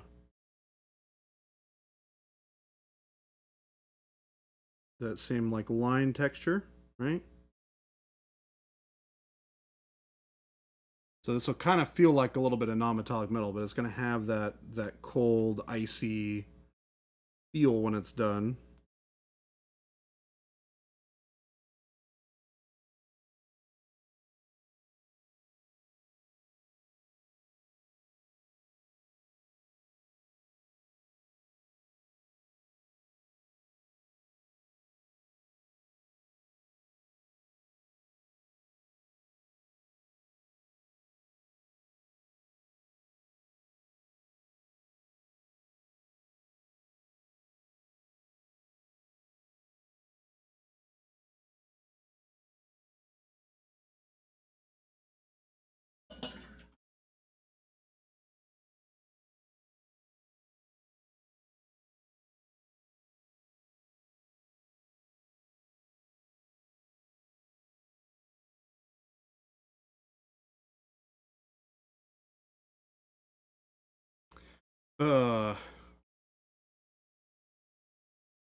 Uh, this is predominantly metallic steel. If not, what would you use? So you can use this sort of like you would for non-metallic metal steel, but the idea is that this is like a cold frozen cold frozen axe. Hi, Jason. Hi. How you feeling over there? Oh my god. Oh man, you guys talking over there is so funny sometimes. I swear I just made I just nearly made like the hugest HR error with one of our vendor partners. It was so bad. Oh, Jason. So bad. I didn't mean anything by it, but sometimes you're talking and the words come out, and then your brain immediately And you go, recognizes that you probably should have chosen a different sequence of words. Way to go. Oh, it was funny. We're showing people how to do an ice axe. We had a cool question about how to paint an ice axe. I did not have anything frozen to paint. So I'm gonna, Chad. I'm gonna break in here, and I'm gonna give you some learning. So ice axes don't work. Shh. They look cool. They don't work. They look cool though. But they don't work. That's fine. They're fake, lies, and don't work. Sorry. We're big on lying around here. Sorry. What's going on, Mo? Derpstick, the texture trainers are all one piece. They are. This is a single piece miniature, guys. Single piece mini. No need for putting anything together. It's awesome. They do come with a stand, and you have to glue them to the stand if you want it to sit upright on the surface for display. They come with a little display stand. Same with zombies, but here we are. Well, they also don't work.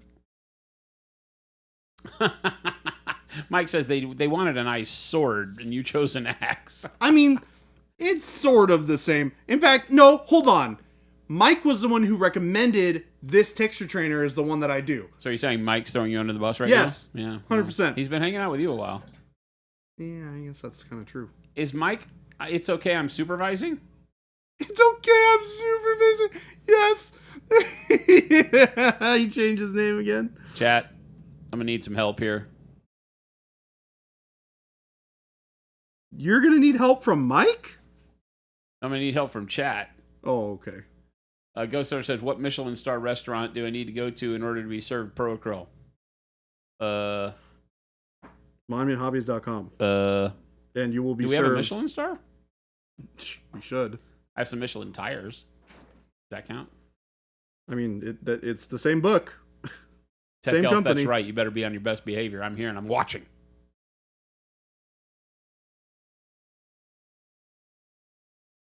You hate the building process, Derpstick? So do I.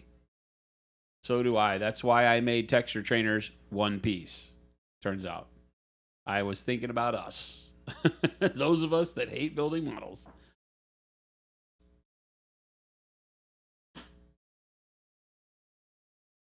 You guys can kind of see how. Yeah, using them as fridge magnets was the other thought. That's why you don't have to use the base if you don't want to. That feeling of ice starts to come through as we. Mike says, "I've been helping."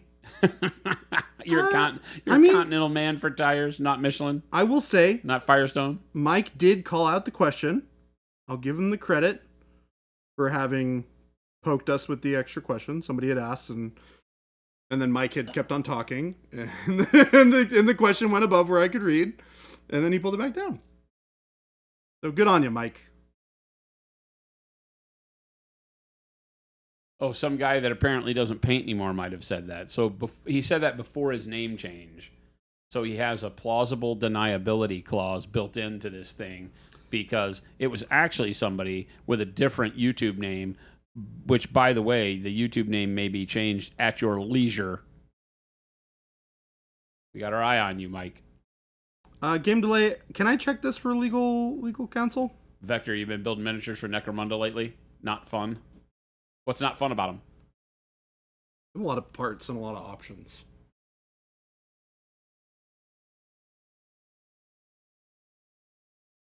Awkwardly says, Mike, you're the silliest, and I appreciate you. I don't know, man. Gamad Ile is pretty silly, too. Careful before you start bandying around with the word silliest.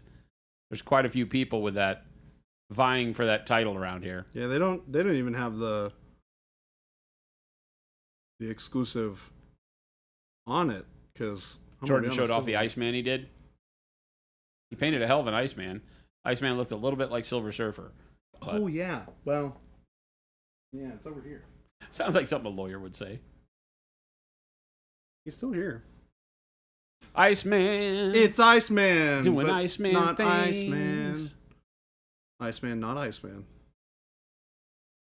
Oh, Forge World resin, yeah. Monkey butt resin, I used to call that. I called it that when I worked there, by the way. I mean, their monkey butt resin is monkey butt resin. All right. Boom. Be one with the hive, Mike. Frozen, cold, Axorino, Bambino. Well, Automaton says, I buy Firestone Bridgestone, but only because I work for Firestone Bridgestone. That's basically what he just said. Derpstick, yeah. If I could make every model that we ever do one piece, I would. Unfortunately, some don't work that way. That is correct. All right. You don't know about if anyone wishes Jordan could paint a little faster? You wish Jordan could paint faster? Have you lost your mind? I don't know about... Panic Bomb, Silver Surfer's your favorite Justice League hero? Me too. I first learned about him on season 2 of The Next Generation.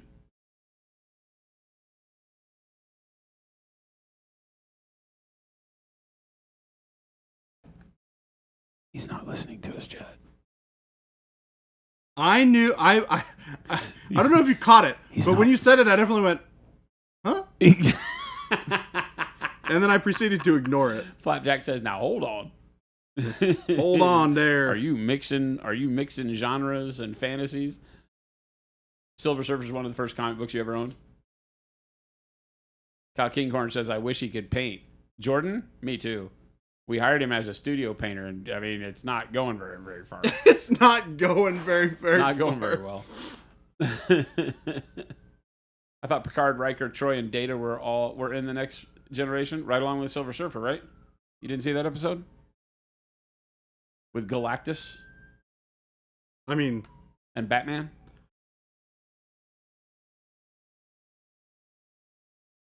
Yeah. Roaring Oblivion says, hey, I want to paint mahogany skin medium deep with warm golden undertone. What PA colors would you suggest you reach for? You considered starting at purple. I'm always a fan of dark purple as a base tone. Royal purple could work too. Those are great for skins. When you say mahogany skin, are you looking for just a deep reddish brown like our dark flesh color? Or are you looking for using our mahogany paint as a skin color for something other than humans? Because mahogany's a little red, right? Without the yellowishness to it that like dark flesh has. But with warm golden undertones would be like warm flesh, dark warm flesh would be fantastic to mix in with any of those colors to give you that golden undertone. So purple, then building up through dark flesh, and then adding in whatever other flesh tones you would like would be really good. Dark flesh is a very rusty flesh tone, if that makes sense. Leaning more in the red realm, like a mahogany would be. That would be a good place to start. If you were talking about using the color in our line called mahogany, then you would do the same thing, but you might actually want to use some color like advanced flesh tone or shadow flesh or something like that mixed in with the mahogany to get you a little bit more lively pinkishness to it, while still staying in a golden tone. I'd have to get a better idea visually of what you were hunting for, but I think we're in the right spectrum. The right spectrum. Jordan, can you paint the ice sword that Mo asked for? Pretty sure it's already confirmed as legally distinct from an axe and a man. Okay. Here you go.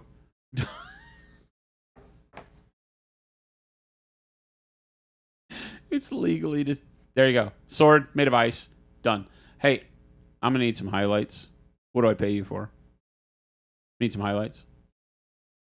Hold, please.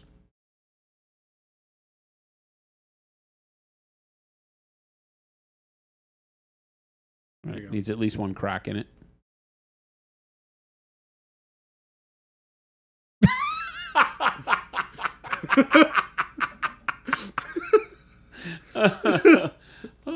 Legally distinct ice sword. I don't know that there's another channel on the internet that you can get that kind of gratification that quickly from, chat. I'm going to expect some hearts in chat for how Monument Hobbies takes care of you.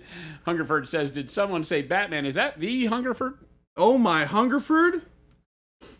Is that the one, the only, my man, the Will man, Hungerford?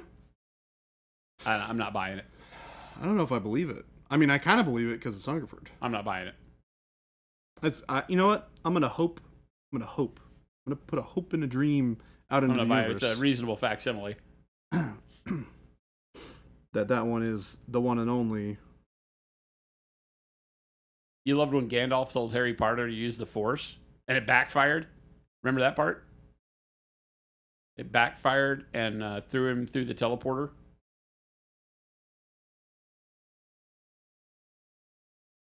What paints did you use for the dead skin? Spencer Reed is asking. Well, I have good news and I have bad news. He doesn't remember. I do remember. Can redo it for you. I do remember. We're horrible around here, by the way. Oh, Jason, you have as no painters, when there is a level where you get, and you will all get there if you stay on this course of painting, where you just start playing with color more than not, and you know the range of colors you want to use to achieve some things, and so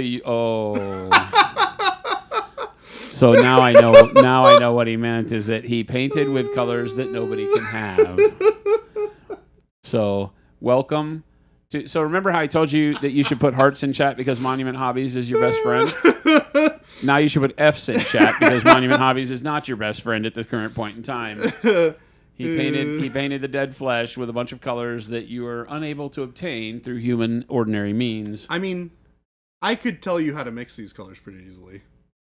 Like, Batman is my favorite X-Man 2 game delay.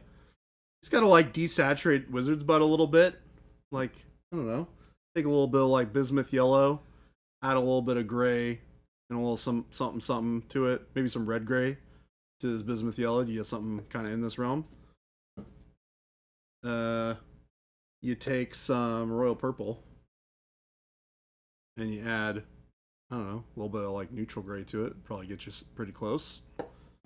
And then this is what, faded? I mean, this is faded green and something, right? Faded green. Faded green into camo or dark camo green, probably. Yeah, there you go. Exactly that.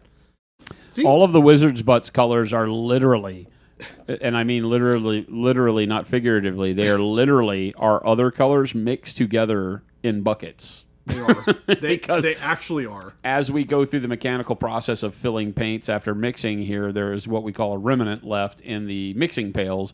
And rather than throw the remnant out or spend time hand filling them because they can't pressurize through the machine, we've had the team back there just take those paints and mix them together to make Wizard's Butt.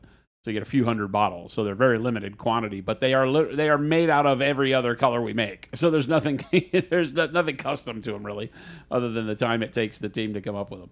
It's fun for the production crew because in the back the manufacturing guys get to get creative and make colors, so it's fun.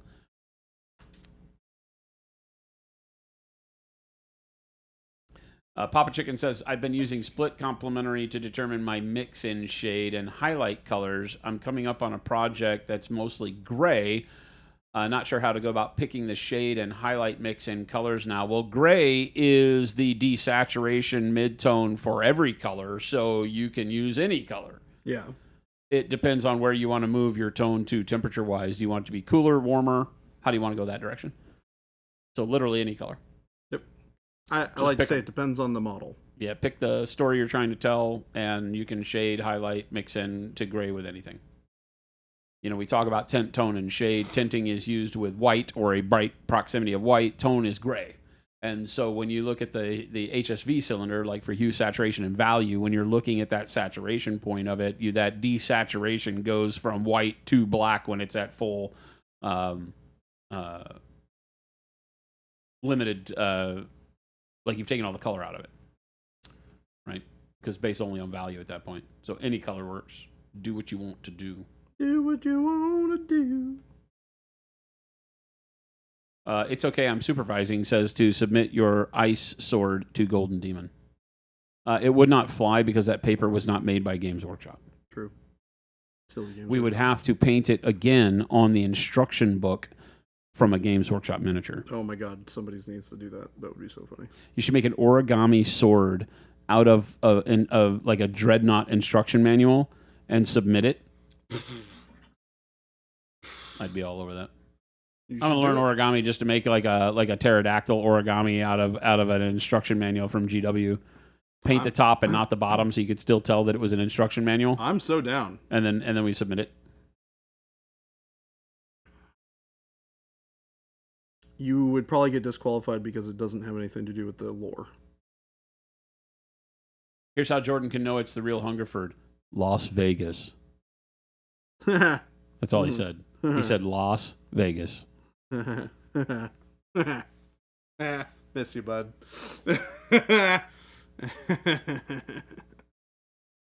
Oh boy.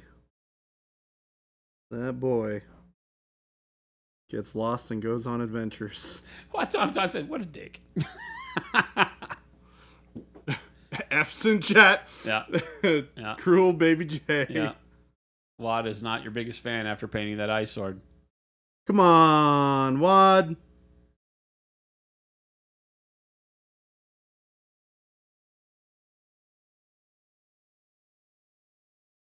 We're gonna send. Mike says that one day he's just gonna get a brick in the mail has we should just put a wizard's butt sticker on a brick and send it to Mike. Okay, I'm down. It would be a collector's item. Yeah, or we should just send him 3 bottles of empty wizard's butt. It would be it would be tap water. Whoa, my Tap water. Arizona tap water. Wizard's butt. Wizard's butt. Roaring Oblivion, not the Prochrome mahogany, but I guess the closest I see is dark golden brown. Would you add pale yellow or warm flesh to that? Dark golden brown is a good golden tone. It does lean a little greener in the brown spectrum, right? Green and yellow. So what you might be thinking of as mahogany, if you're thinking of like a light mahogany wood color, then that dark golden brown is nice. I think warm flesh is still your best bet to go in with dark golden brown to get the golden undertones. The pale yellow is going to act like a white in that sense. It will keep the warmth of your yellow hues, but it'll desaturate it super quick and feel more like white. So you might use like a warm flesh first for your mid-tone highlights, and then as you get to your upper highlights, use pale yellow or bright pale yellow, something like that. But even the dark warm flesh and then into warm flesh, because warm flesh is fairly bright.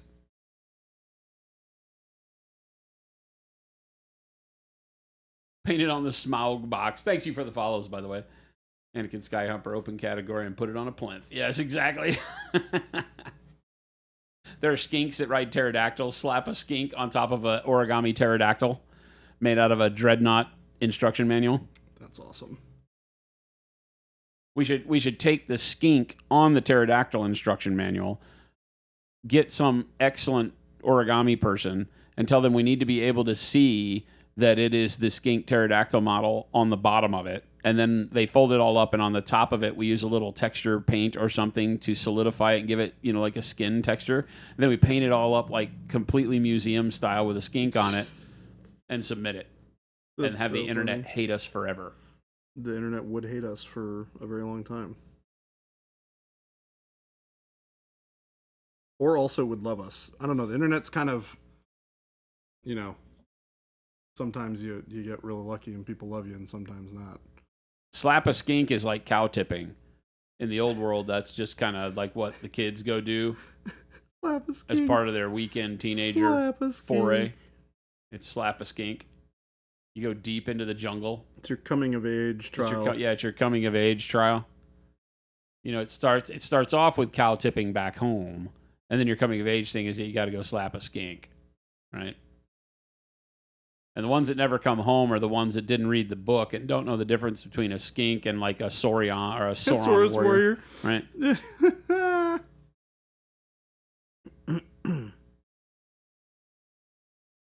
The internet did vote for that crab to be model of the year.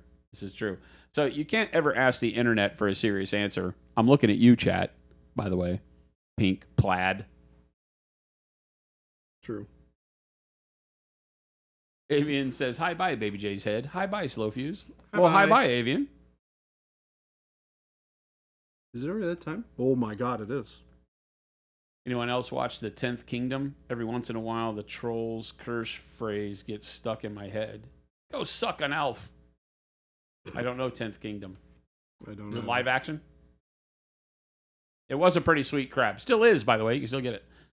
Pink plaid is 110% legit. It's all the legit. Cow tipping. What country folks get city folks to do so they can laugh at them? Yes. Yes, they tell them about cow tipping. And then when you go out and try to tip a cow and get bowled over, you become another notch on the side of the barn.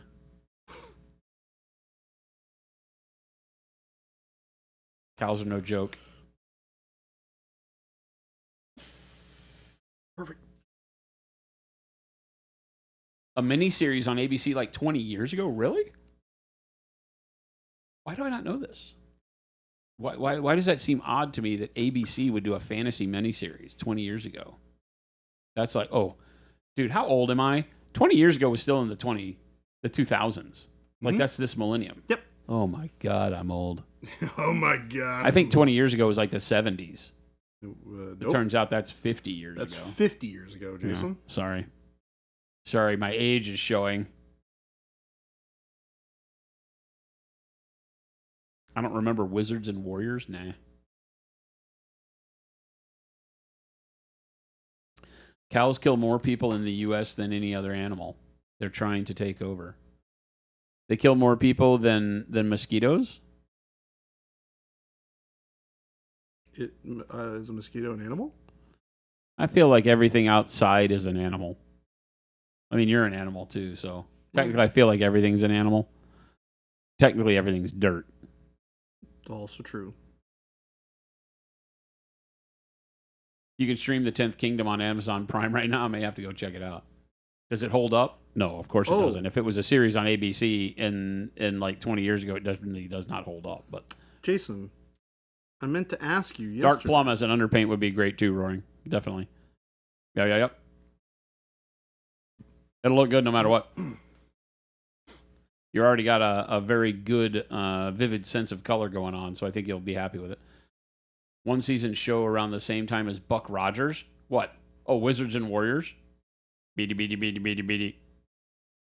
What's up, Buck? Baby J is an animal. Yes.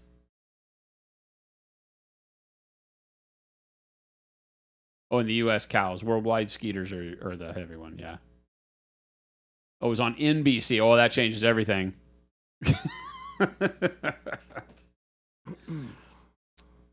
Mike, I am the king of everything because I'm the dirt king. You made the hat, so it must be true. You made the hat, so it must be true. You made two hats. I have a brown and a black hat that both say I am the dirt king. And since everything is dirt, you have crowned me as the king of everything. This is just logic. You did this. I'm not even to blame. That's how that works. I can't find any faults with it. Everything is dirt. Prove me wrong. Everything is space dirt. Prove me wrong. To be fair, it's not the mosquito. It's just the mosquito is just the messenger. It's the malaria. Well, that could be said of everything, right? It's not the fall that kills you. It's the abrupt stop.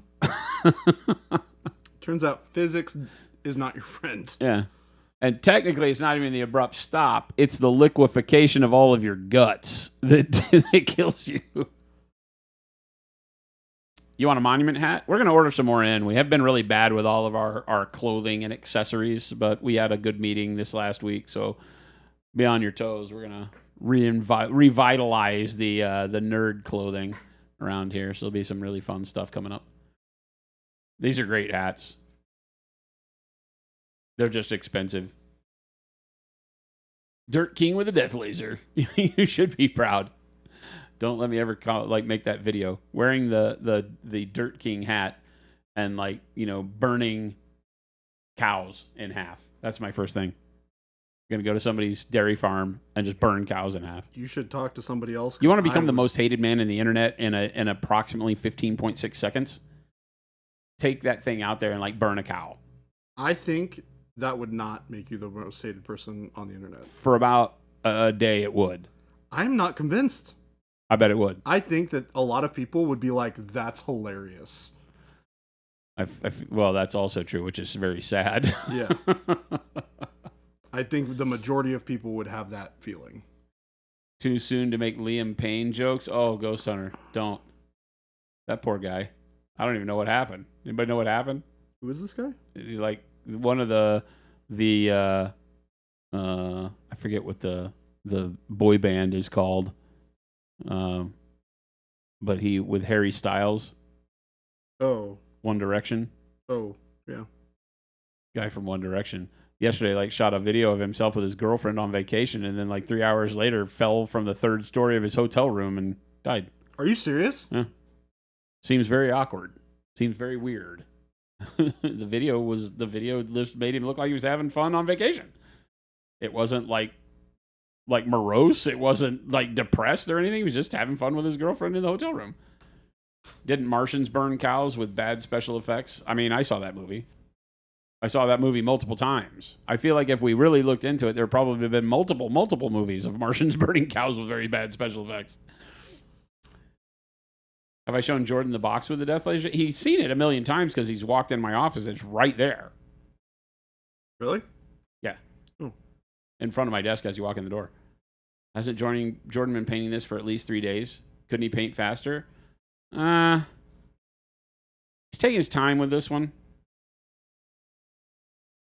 I mean, I'll put it this way. How long did the sacrifice and what's its face reach take? Like 3 months? Or a month? Yeah, Jordan fools you, right? He gets like the first part of the model done really quick, and it takes him a year to finish it. And technically, he doesn't finish it until we call him out on stream, and then he goes back and finishes it. I will refer you to Horace, by the way. I don't know what you're talking about. Fido says, I really like the... Wait a minute. Somebody in chat named Fido says they like the cat on the model. You cannot have the cat, Fido. Stick to your treats and toys. Be a good boy.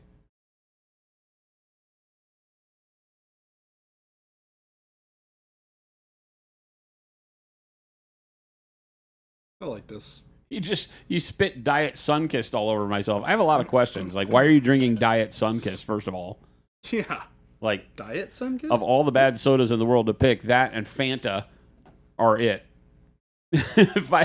Fido says, meow. You're not fooling anybody, Fido. This is the wolf in sheep's clothing right here. Anybody named Fido that says, I would like to babysit your cat. It's not happening. Is Thanos done yet? No.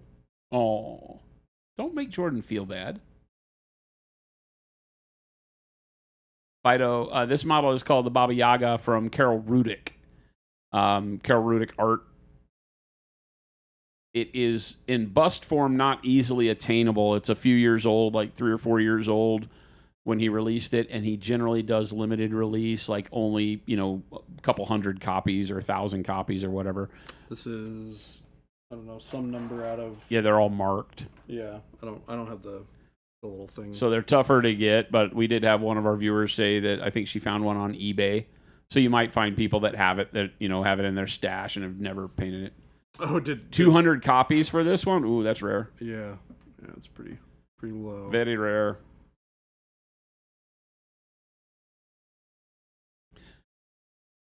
Game Delay's got it. Just put the right color in the right place the first time. Equals paint fast. He spit it out when Jordan didn't realize the death laser had been in front of him since it literally right there. Everybody walks through my office has seen it. It's right there, right in front of my desk. Can you truly have seen it if you didn't know it was there? Mike says, because I'm diabetic and I like it. That's why he's drinking Diet Fanta. That's fair. Jen is taken to just drinking club soda or fizzy water. Just like sparkling water. So we have lots of sparkling water at the house. And I can't stand that stuff. I don't like the flavored ones. Every now and then, I can have a Pellegrino.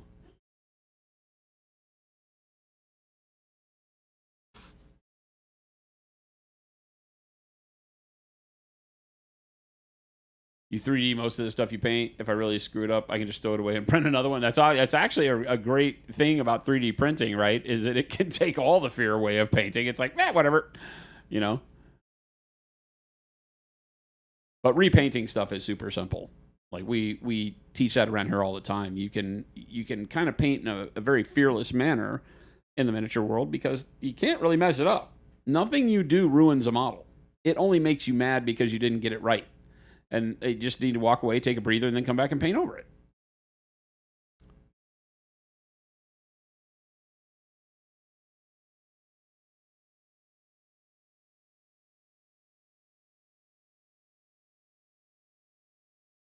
Is the Barbarian Gladiator mini used in that suntan skin tone tutorial short? Is it one of those limited edition ones, Derpstick? No, It is Arena Rex. And you can still buy him. They're a company based out of Texas. Make an amazing game. Red something Studios.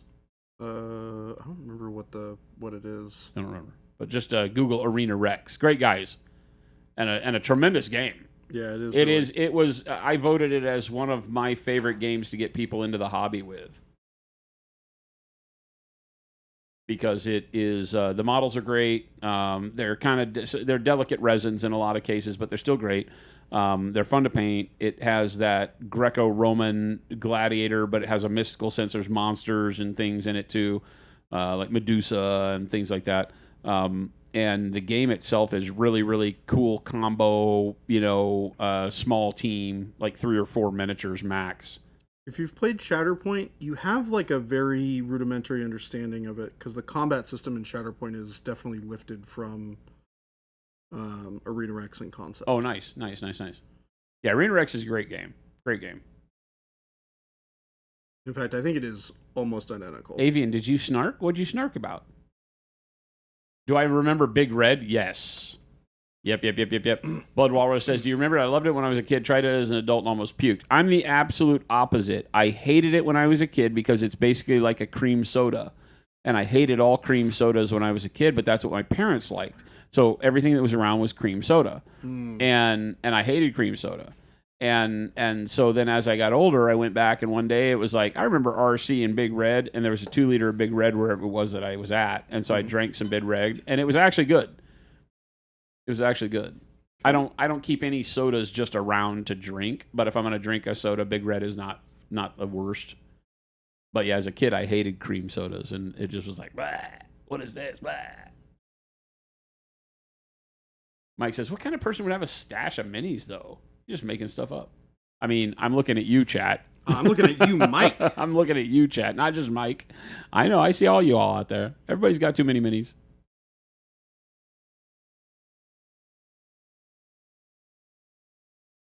You're just bouncing about, covering your bases, just in case you were snarky. I'm sorry you're in a mood. Take a breath. Tell yourself a really bad joke. Oh, remember that everybody poops and everything's good. You missed such a good joke earlier, dude. Flapjack says, I've got some Arena Rex on my painting desk right this very second. Nice. Game Delay says, I like the ice effect that Baby J painted on the base of this model. He spent a lot of time on it. Fido says, I like the ice effect that Game Delay is talking about. Fido sat right in already. Baby J's like, that's sticky tack. I'll have you know. Ignoring you guys. BK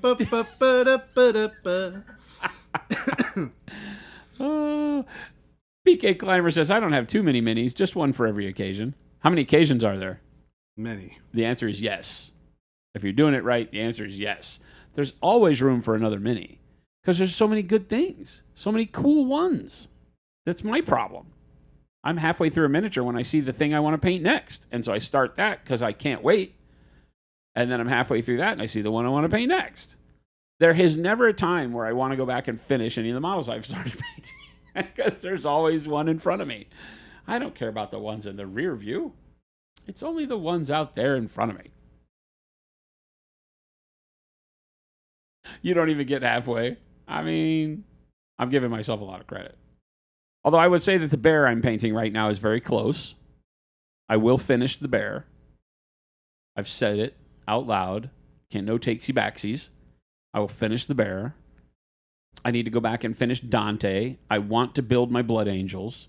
Mm-hmm. I really would like to see the Blood Angels come together. The way that I have them painted is that a good solid day of building and a good solid day of airbrushing will make me feel that army is close. And then I'll start in on all the non-metallic gold, and I will hate my life. So there's that. Well, all you have to do is you paint one model at a time. Unless you want to do all the non-metallic. Nah, you got to do it all. All right. I got to do it all or I'll never make any progress. You know how I go. I do. One model is a character, and then I'm done, and I don't paint them. It's like, you've seen it. I painted a whole squad with base colors, and then I picked up 3 of them to do a Terminator, a Standard Trooper, and a Death Company guy, and I've never touched them since. Oh, and we painted the Dreadnought. I've never touched them since. That is true. Fido says, I've tried to start a Halloween tradition of painting Halloween model every year. Just started one, and I haven't finished 2022's and 2023's Halloween model. Well, that's our Discord challenge this month, is to paint something spooky with dead flesh, a la Baby J's beautiful model here. She's very pretty. She is super pretty. She'd be better if she left the mask on. Just going to come right out and say it. I have no qualms. I'm like, babe, yeah. Yeah, oh yeah, much better. It would be nice if you had some eyeballs. That's just a little weird. It's just a little weird. Paint the Blood Angels right after they got bodied by the Tyranids. There were only like 20 of them alive. It was very few. There were very few, and one of them was Dante, so I'm covered.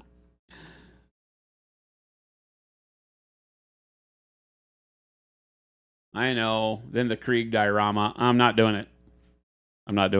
I'll figure something else to do with that frame, though, because the frame is bitching. So I am going to do like some sort of a shadow box for that frame. But I don't know that I have it in me to do what I set out to do. It's like going to the buffet. Your eyes are much bigger than your belly. So you fill your plate with all the delicious things, and then you go back and groan about how you can't finish it. Right? That's exactly me with miniature painting. Right? I have great aspirations and absolutely no want to finish any of it. Oh, God. She looks even creepier with the eyes. Yeah, poor Dante. That's what I was saying the other day, is that Dante was having a hell of a time. That was the only good thing about that whole deal, is that you really felt like Dante was a super good detailed character in that book, Devastation of Baal. And then the poor guy got told by Gilliman that, nope, you can't die yet, son. We're going to Rubicon Primaris your guts. And you're going to take care of the galaxy for me while I'm on the other side on vacation. I'm going to Fiji. See you later, son. The crone is more beautiful? Oh, I mean, by far. The crone doesn't need to wear a mask.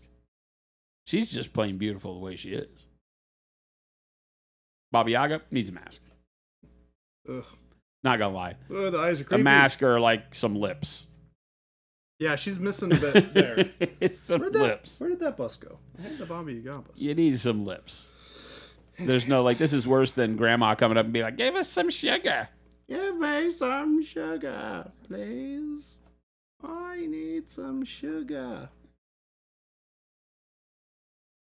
Avian, you say every Primarch he meets says, sorry, we need you. How many has he met? Gilliman. Has he met the lion? I haven't read those books. I don't think so. The milky dead eyes are good. Yeah. Yeah. It's definitely a little creepy.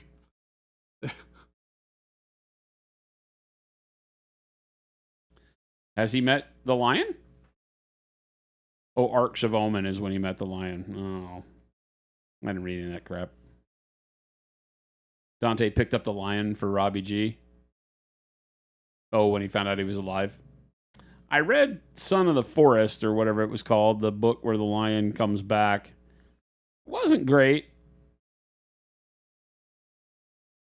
Wasn't horrible, but wasn't great. Doesn't he, like, not know who he is when he pops out? Right, he has no idea. And he has to go through this whole trial, you know, and then he gets his shield because the Emperor is guiding him or whatever, and he gets the Emperor's shield and sword and all that stuff, and gets his armor back, and meets a bunch of Space Marines that are the Fallen, right? And makes a decision that none of them are bad guys, or that these guys are not bad guys, and, you know, goes through, and I think he winds up killing some of them, but He's like, you're bad, you're bad, you're bad, you're good. Yeah. So now he has like some fallen with him and some regular dark angels, and all of them are his sons. And that part of it was kind of intriguing. But you like the older lion compared to the younger lion? I don't know. I mean, Tywin Lannister line? I don't know. Somebody definitely was inspired. I feel like there's a big character reset with the older lion, right? Because he's been in like the warp and in this place that nobody understands for so long, and so there's a big red reset button for him.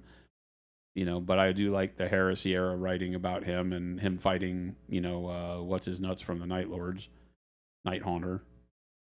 Oh, Conrad Kurz, because they had their whole thing during the Heresy where Conrad was harrying the Dark Angels to keep them from making it to Earth. And because of his hubris, the lion chased him rather than going and helping the rest of the Imperium.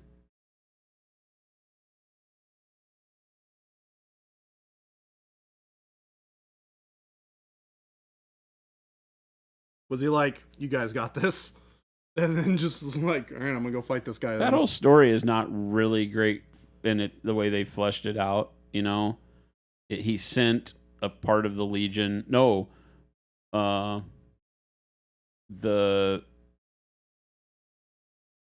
the breaking of Caliban, Cypher and a bunch of the people that escaped went to Earth and helped. Right? But the lion and his forces didn't.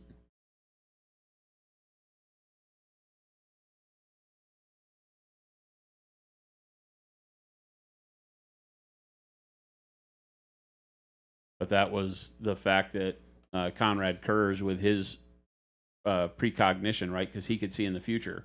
Mm-hmm. Not as well as what's his face? Blood Angel guy. Wait, I thought that was Magnus's thing. No. Maybe Magnus had a little bit of precognition, but it was Sanguinius. Wasn't it like a vision of the future that Magnus saw that made him go talk to the Emperor and go, these guys are coming, and then the Emperor was just like pimp slapped him? No, it was that he knew what Horus did, and he went to warn him. He's just like, I literally saw this guy do this thing. And they're like, psh, don't be dumb. It's the way he did it. He used the Webway and destroyed the Webway project when he knew he wasn't supposed to use it. That's what it was. Mm-hmm. Yep. Because the Emperor's project was that the reason why he put Horus in charge was because of the Webway project. He was going back, and the Golden Throne and all of that was meant to give him power to allow humans to have transport across the galaxy without using the warp. Mm-hmm. He was saving mankind from chaos by allowing them to travel great distances and have instant communication without ever having to touch the Imperium. And so it would lead to his age of enlightenment, and the furtherment of humanity without the need for this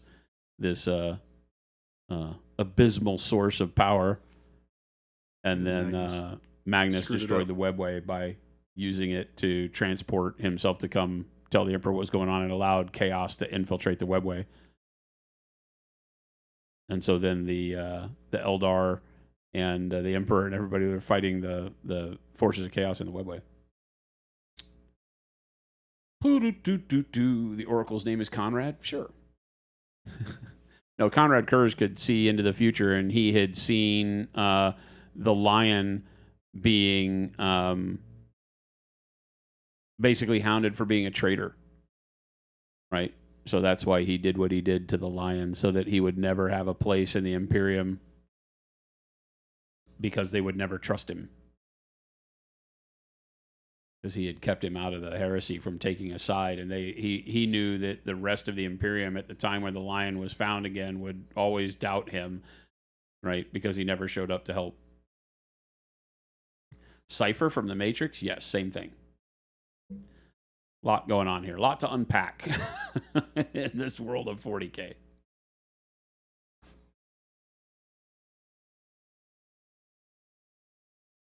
All right.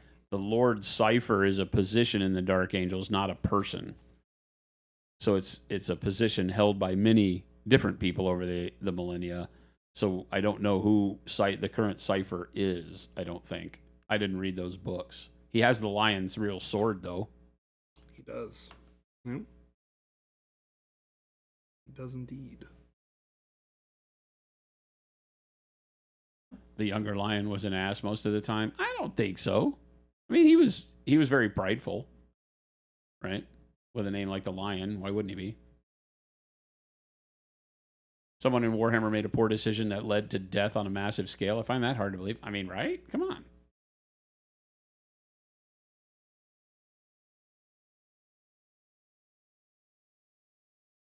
Yeah.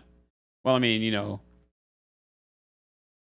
Kurz did fly to that Imperial planet he was supposed to bring into compliance. And one of my favorite stories in all of the heresy, and it's despicable, is Kurz and the Night Lords were supposed to bring a planet into compliance. They defeat the planet's navy in space, board their flagship, right? And they've cut all their communications, board the flagship, skin everybody alive in the flagship, and the people they didn't kill, they move to the hangar deck, right? So there's thousands of men and women that they put in the hangar deck, and then they bring the ship into low orbit on the planet, which is part of the planet's honorary celebratory festivities when they win a combat, is that their flagship comes into low orbit and they do fireworks and partying. So everybody down below thinks they've won this battle against the intruders that came in system because the flagship flies into low orbit and they all start partying. And then all of a sudden bodies start dropping from the sky of their fellow people because the Night Lords are tossing the crew out the airlocks. And letting them splatter, and you can imagine the psychological chaos this causes as the enemy has beaten you. And not only has he beaten you, but he's taking all the captives they had and tossing them out in gravity and letting them splatter on the sidewalk next to you. It was horrible. Absolutely horrible. That's pretty rough. Yeah, so anyway, somebody needed to deal with Kurz is all I'm saying. That guy. I mean, what's his nuts nearly killed him, the regular Dark Angel guy. I'm never going to remember his name. Azrael? No. Belial? No, this is 30K, not 40K.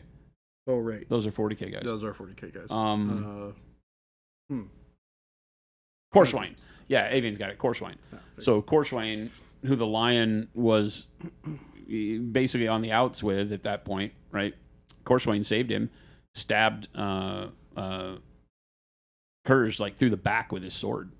Yep, nearly killed him. A normal Marine nearly killed a Primarch. This is, of course, after Kurz nearly killed the Lion. So WKRP in Cincinnati.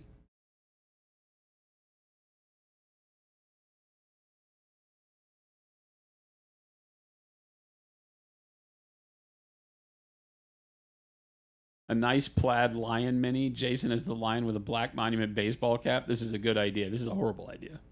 What are you talking about? Game Delay says the one part of Warhammer lore I really want to understand is who's growing the food. They actually go into that in a lot of times. There are agro worlds that grow all the food for the Imperium. Yep. And corpse starch. Yes, they reprocess Soylent Green. The fallen dead become the food for the living. Boom, boom, boom. All right. They go to great lengths to describe like the administratum and all that kind of stuff. There are stories that are in the I can't remember. Even in the Inquisitor trilogies, there are great stories that, you know, talk about like just magistrates and people that are just administrative level people who get in very dire situations. I thought humans could really fly. They do, but just not for very long. All of us can fly for a little bit. The WKRP Dropping Turkeys episode, yes. Les Nessman. So good. Oh, God. I thought turkeys could fly. That was so good. That one will go down in history as like the best Thanksgiving show ever.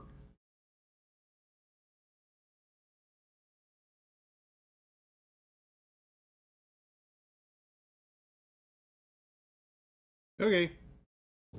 I'm done. Oh god, it's 4:28. 420. What?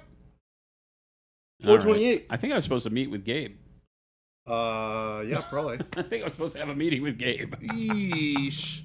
Let's close this up so Jason can see if he's supposed to meet with Gabe or not. Just fall and miss the ground. Easy peasy. That's all flying is. Jump up and miss the ground when you fall back down. That's the episode you remember most from WKRP in Cincinnati. That was such a great show.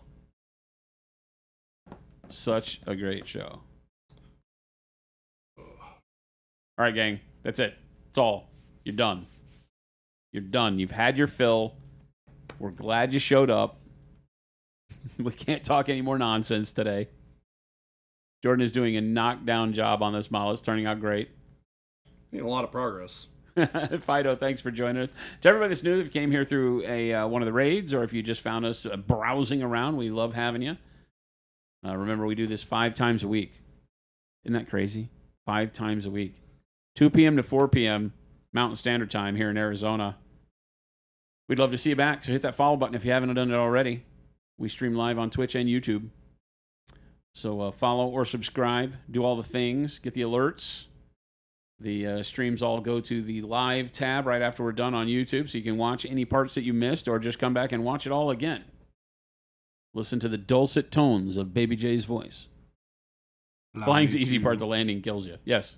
Yeah. It's not the fall. It's the abrupt stop. Fall out of the plane. But thanks so much for hanging out with us. Oh, I got to put links. Jason is going to throw some links at the chat for you guys. I'm going to throw up in chat. He's going to throw up in chat. The store link, where you can find all the wonderful products that we make here at Monument HQ. Things like Acryl. What? Acryl? Acryl. What's up, bruh? What's up, bro? Bruh? And then go say what's up, bruh, to your local stores and check out the hot store locator link. That was a fantastic segue. And then make sure you do some jibber jabbering in the Discord. We would love to see you in all of our amazing places. Make sure to support your local store. And then after all of that, we're going to find somebody to raid.